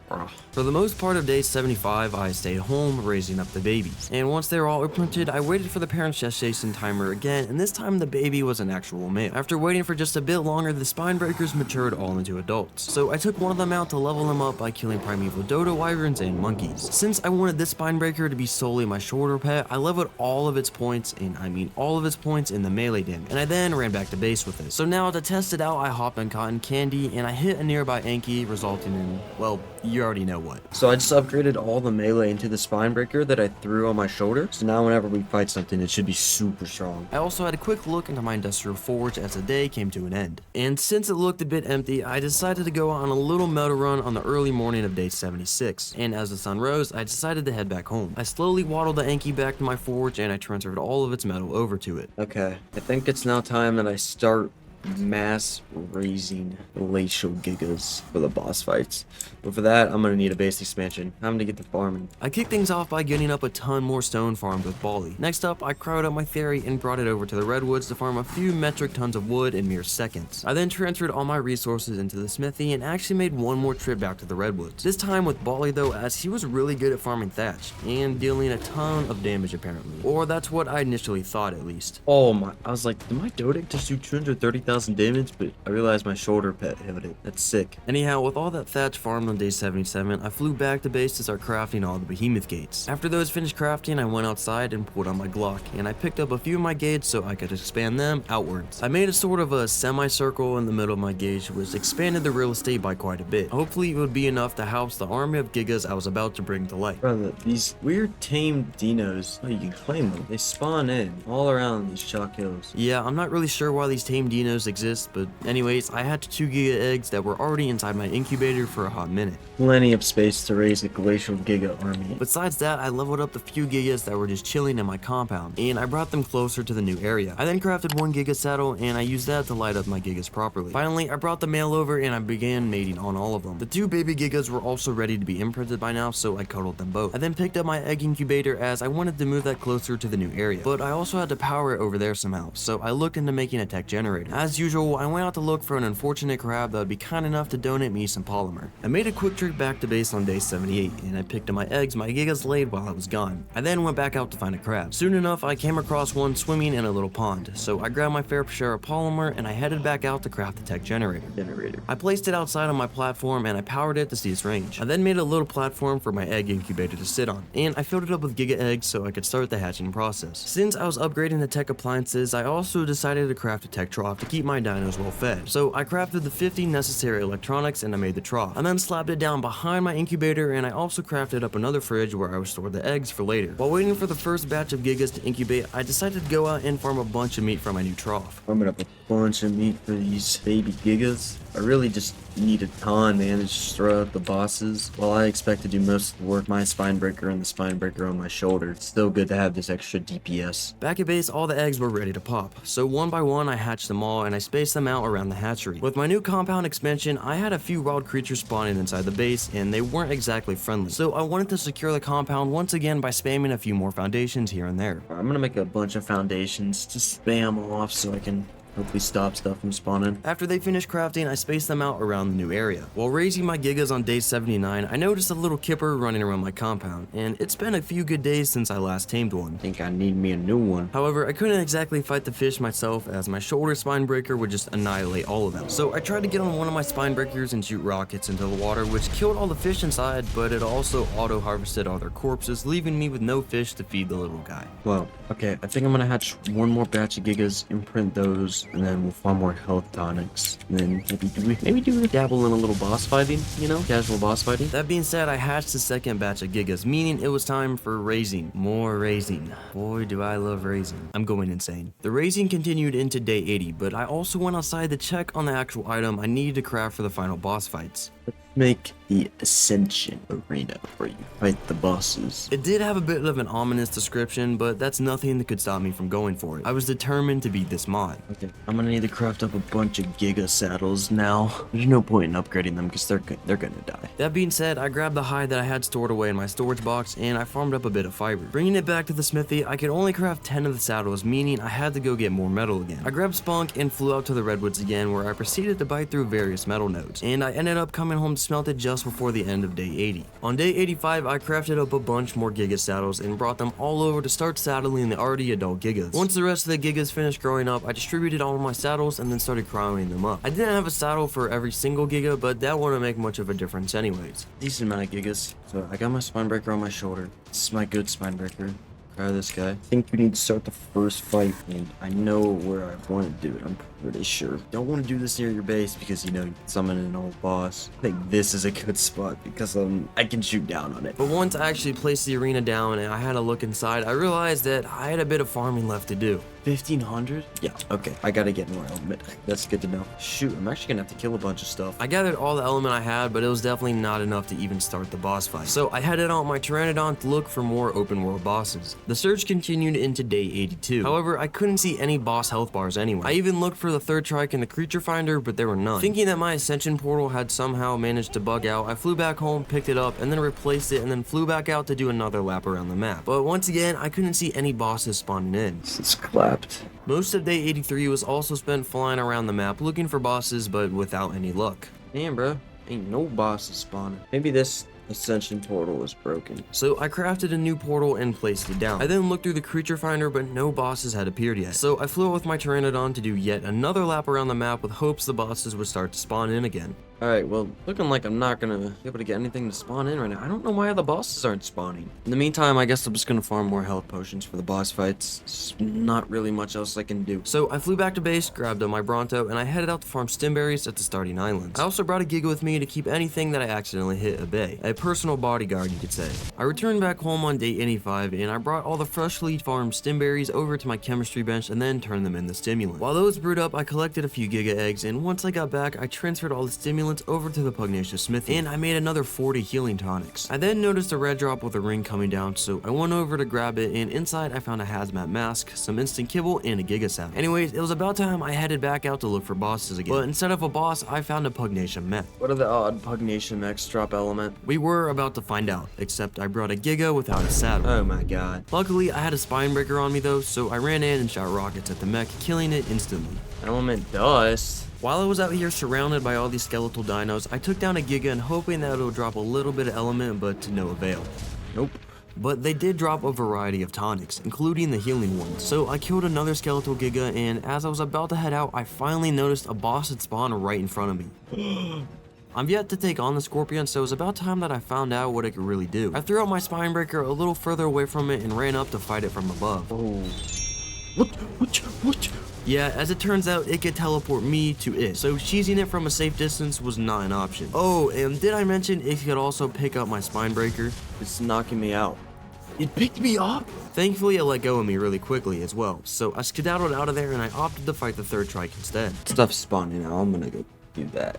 I flew over to the third trike, threw out my spine breaker back out, and then started blasting it. I figured out the health potions are AoE, so they affect my creatures and me, so I can just have them in my hotbar. Super nice. What I have yet to figure out though is why this game hates me so much. Well, it just got meshed. Are you serious? Dude. Oh no, that's mine. Oh my, that's so stupid. That's so stupid, it just disappeared. But on my way back to base, I actually spotted another boss that I'm yet to fight, right down on the Chalk Hills beach. I picked up my shoulder spine breaker for that extra DPS, and I flew closer to the boss down on the beach. See how this goes. I shot my blasters at the Tempest, and it started hitting me with a tornado attack. Whoa.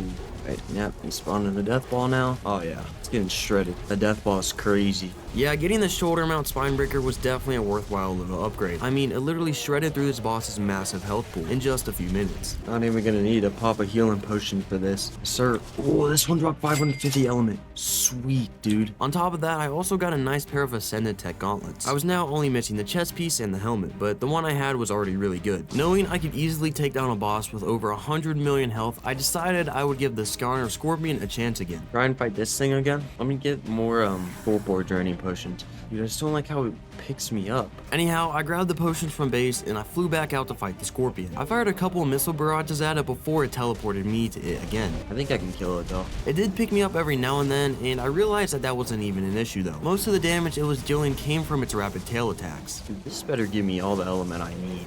This is crazy. But at last, I kept up the pressure and I defeated Skarner. He gave me another 550 element and a cool tranquilizing tech rifle. That was apparently the fastest way to put things to sleep with. I also got a spear that could be used to knock things out as well, but I doubt I'd be getting much use out of it. Finally, got all the element I need. I flew back to base and prepared myself for the boss fight. Okay, finally. Time to fight the boss, or two of the bosses at least. But before going out, I wanted to try something. I brought my male spine breaker away from all the females to see if the shoulder mounted female would still give him mate boost, but unfortunately it didn't work like that. No, okay then. So I flew out to the spot where I planned on fighting the boss and I placed down the Ascension Arena. I activated the fight and chose the first out of 5 being the Broodmother. I quickly flew up to the cliff as my plan was just to shoot down on it from above. It's also a good thing I brought those torpor draining potions with me, as the description of the Broodmother recommended them due to the torpor of the spider. With hopefully everything that I needed on me, I began the fight by shooting rockets at it. And the Broodmother was shooting webs and acids towards me, but it wasn't even close to hitting me. What I was more concerned about was these giant pillars of flames coming out of the ground. What are these fire things? But other than that, the Broodmother was completely fine with staying in one place and eating up all my rockets. Honestly, this is working, man. I kept shooting down on the Broodmother for a while, but cheesing it got a little boring, so I decided to spice things up and drop down to it. Good. I'm going down. I think we can kill this faster. The ominous description was also pretty accurate. I got hit by one of those acid balls that it spits, and it brought my torpor up quite a bit. Ooh, there's a lot of torpor. These tonics are crazy, man. Should have this in the bag. Not hard at all, but this was the first fight. And just like that, I conquered the first of 5 bosses. Killing it gave me a ton of element, a Mr. Fister sacrifice, and the Broodmother Fang, which is necessary to start the next fight, and a max level XP potion. I think there's nothing left to do besides move on to the second boss. I think I'm gonna do the same strategy. Let's fly up, get a little grasp of how we're doing. So I brought the Fang over to the arena and started the next fight. But flying up to safety, I made a rookie mistake by flying straight into one of those flaming pillars. What? I quickly hopped back on my Pteranodon and rushed back to the scene, but I couldn't re-enter the arena as it acts as a force field. The monkey's just in there. Is there no way to get in? So I flew back to base to try something out. I made myself another pickup Glock and I tried firing it at the force field in hopes that it would pick up the whole arena. But it didn't exactly work, but when I came back up to the force field, I noticed I could open a menu on it and demolish the arena. I'm gonna do that. I'm gonna just demolish it. And the slow demolish process gave me some time to reflect on what I just did. You would have thought it would have occurred to me that maybe don't go too close to the giant things of fire.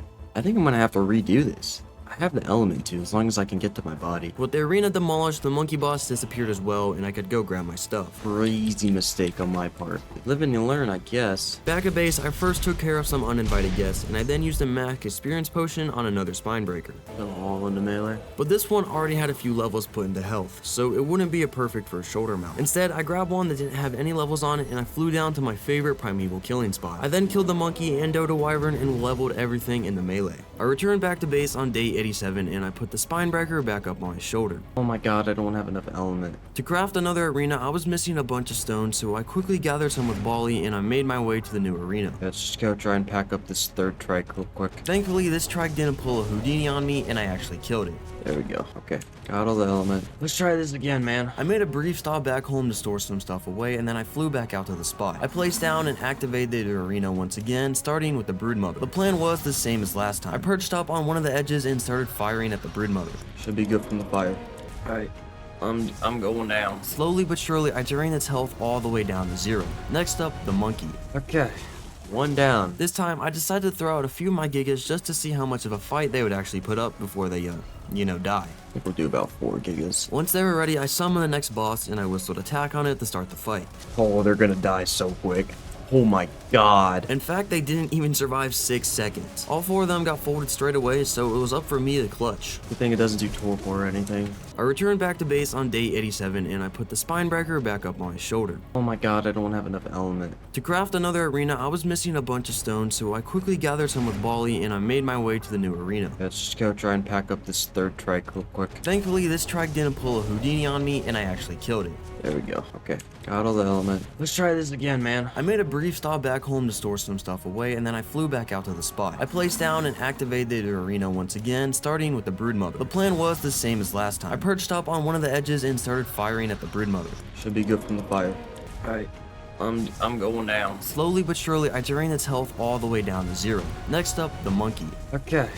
One down. This time, I decided to throw out a few of my gigas just to see how much of a fight they would actually put up before they, die. I think we'll do about 4 gigas. Once they were ready, I summoned the next boss and I whistled attack on it to start the fight. Oh, they're gonna die so quick. Oh my god. In fact, they didn't even survive 6 seconds. All 4 of them got folded straight away, so it was up for me to clutch. Good thing it doesn't do torpor or anything. On day 89, I grabbed Green Lantern and I flew back out to the Redwoods to stock up on wood. Back at base, I wanted to start expanding my Spinebreaker army, as the Gigas really didn't put up much of a fight. I'm gonna start breeding a ton of Spinebreakers. I brought a bit of element over to my mutators and I created the breeding pulses. Does this have the good settle? Yeah. And I can't upgrade it again, can I? Yeah, no. That's so butt cheeks. Since the saddle's capped out at 150 armor, I would have to rely on healing tonics much more to keep my Spinebreaker alive. It's time to farm more tonics. And the healing ones weren't the only tonics that I would need. I also wanted to craft up a bunch of those torpor draining ones as well. I'm gonna need them. The hippo has like 400 million health or whatever. Unfortunately, both of the tonics required stimulant to craft, which was the least enjoyable resource to grind. I'm literally about to just be farming stimberries for the rest of my days. I hopped on the back of my Pteranodon and flew out to find a better spot for farming berries. I landed on a beach not too far away from the islands, and as I was about to throw my Spinebreaker out to protect me, I first wanted to see if my shoulder Spinebreaker would actually kill the things that I hit on accident. Yeah, oh it will. That's sick. And it also shot rockets off my back, so it was all around better than having my Giga follow me around everywhere. I kept up the berry farming until the very early morning of day 90. After making my way back to base, I queued up a ton of stimulant and I waited for it all to finish brewing. I then brought it into my Pugnacia smithy to see how many tonics I could craft, and I decided to invest all of it into the health tonics once again. Brew it. My baby Spinebreakers were also growing while I was gone, so I ran over to claim them and pick up their saddles. After imprinting the first one, I headed out with the Giga to collect some meat for the trough, and by the time I came back and sorted out all my stuff, there were 2 new Spinebreaker babies waiting for me. The first batch of Spinebreakers had already grown to adults by now, so I saddled them up as well. I also spent the entirety of day 91 raising my army of Spinebreakers and collecting meat for the trough. And on day 92, I crafted yet another Ascension Arena. I think it's about time we do the Manticore Dragon. Spinebreakers seem good to go. I'm gonna cryo them so they gain XP faster. I grabbed a few of my Glacial Gigas and I headed back out to the arena. For the Dragon and Manticore both fly, obviously. I made a quick trip back home to make sure I couldn't make any more of the torpor draining tonics, but I was all out of stimulant. Have any more stimulants? No, I gotta farm them. Really, 43 of these is enough. Get rid of torpor. So I flew back and threw out my Spinebreaker. I then cleared the area of any unnecessary spectators and I deployed my gang of Gigas as well. Any DPS helps. Slap this down. Commence. Dragon. As soon as I started the fight by shooting at the dragon, it began shaking its head vigorously at me, almost as if it was trying to intimidate me. Oh, fire damage. Fire damage hurts. Fire damage really hurts. Oh, there they go. Dude, it's knocking me towards the outside. I don't want to be towards the outside. I ran back to the middle and continued fighting the dragon there. Okay, the death ball melts it. Even though my Gigas got obliterated really quick, the dragon didn't put much of a fight up. I kept chugging health tonics and beaming it with the death balls, until it finally stopped shaking its head uncontrollably and its corpse spazzed out. Alright, that wasn't as bad as I thought it would be. Killing it dropped me a goated sickle, and its description read, "This powerful sickle was used by the most powerful farmer of all time, Ronald McDonald." While I may disagree with that description, it definitely looked like a mighty sickle. Okay, do I need Gigas for the Manticore? Probably not. Screw it. I don't need it. I don't need it. I'm him. I'm him. It looked a bit weird, but regardless, I started fighting it, and one of its attacks actually dealt damage to me even though I was mounted. No, if it hurts me on the mount, off the mount, I'm cooked. Like this is the end of Grantee chat if it hurts me off the mount. It didn't do much damage to me at all, and I didn't see it happen again, so I was pretty much okay just sitting there and continuing the fight like the ones before. Once it got down to around half health, it spawned in a trio of death worms around itself, but they weren't exactly strong, and one death ball took care of them. Why does the Manticore look like this? He looks crazy. And everything was going fine until I got the Manticore down below 10 million health, and then all of a sudden, something beneath me exploded and I died instantly. What? What? I quickly leveled and saddled yet another Pteranodon and rushed back to the arena. Are you kidding me? This time the force field wasn't there anymore, so I didn't need to demolish it. And looking at the ground next to me, I realized why my force field was gone. Wait, it died? Where's its fang though? Where's its drop? Did it not drop it? So it died. I think I know what happened. I bet I died like a millisecond before it died. Don't know how. I don't think I was close to killing it, but I was like kind of zoned out. You know, just clicking simulator. And I bet since I was dead anyways, it didn't know like where to give it the drop thing. But it's weird since I got this loot. I think we might have to ask the art gods for a little favor here since the game broke. I don't really know what else to do. Since I killed it, apparently. Like, it's dead. It's not here. My stuff's still here. Like, it was killed legitimately, I'm pretty sure. Like, this guy killed it.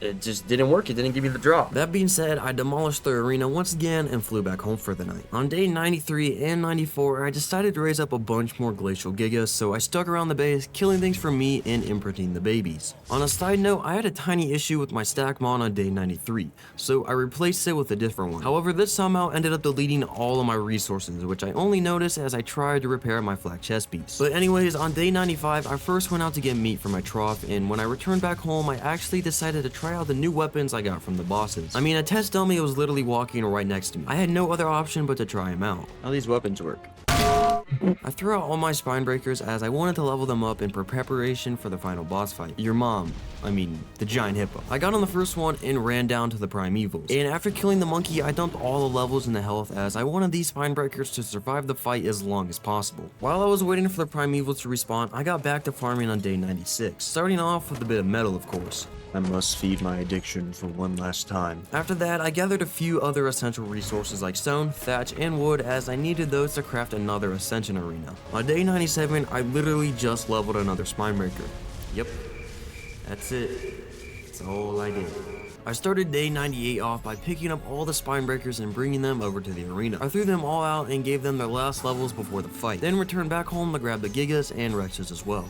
Everyone. My base looked rather empty with all the big dinos gone, but it had to be done in the name of progress. I flew back to the arena and I threw out every single Giga and Rex that I had. Just look at all these brave fighters, ready to take on your mom. Just to know this army's gonna get deleted in maybe 1 or 2 hits. It's pretty sad. After coming back home, I wanted to repair my flak chest piece, so I grabbed some fiber real quick and patched it together for one last time. And while I was AFK, Optimus Prime actually ended up dying to a wild raptor, but I wasn't even there to notice it. May Optimus rest in pieces, or in that raptor's belly. And on day 99, the time to conquer Pugnacia has finally come. I crafted the Ascension Arena one last time and I returned my army. Early hours of day 99, this hippo has a lot of health. It's really big, just like your mom. Alright, I'm sorry. Anyways, I'm to do this. This army is definitely gonna get deleted quite quickly. I think it'll be passive yet neutral until provoked. I started the final battle and summoned the hippo. Once it appeared, the sheer size of it completely caught me off guard. Oh my god. The plan for this fight was the same as the first one. My army would distract the hippo at the bottom for a while I sat atop shooting missiles at it. I threw out my spine breaker up top and realized my shoulder pet wasn't actually with me. Thank God the hippo was on neutral though, so I could fly down to my spine breakers and look for one with a trophy. Which one of you have it? Jeez. I can't believe I forgot that. Yeah, I might be cooked, chat. After going through all the spine breakers, I realized that it wasn't here with me. No, not like this. Not like this. I can't believe I forgot that. Holy El Aura.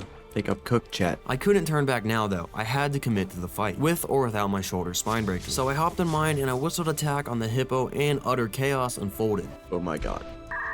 Oh my god. There's no way I don't crash. My game turned into a PowerPoint slideshow, but it started to get better as the majority of my army got annihilated by that fat hippo. Even though my army got absolutely wrecked, the health of the hippo was dropping at an alarming rate. For it, of course. Spine breakers are putting in work right now. The death balls are actually going crazy. My PC. Dude, they're actually going crazy. Okay, no, they're dying now though. And to make matters worse, the hippo also started spawning in minions, and soon enough my game became less and less laggy as my spine breakers died. It's now become clicking simulator.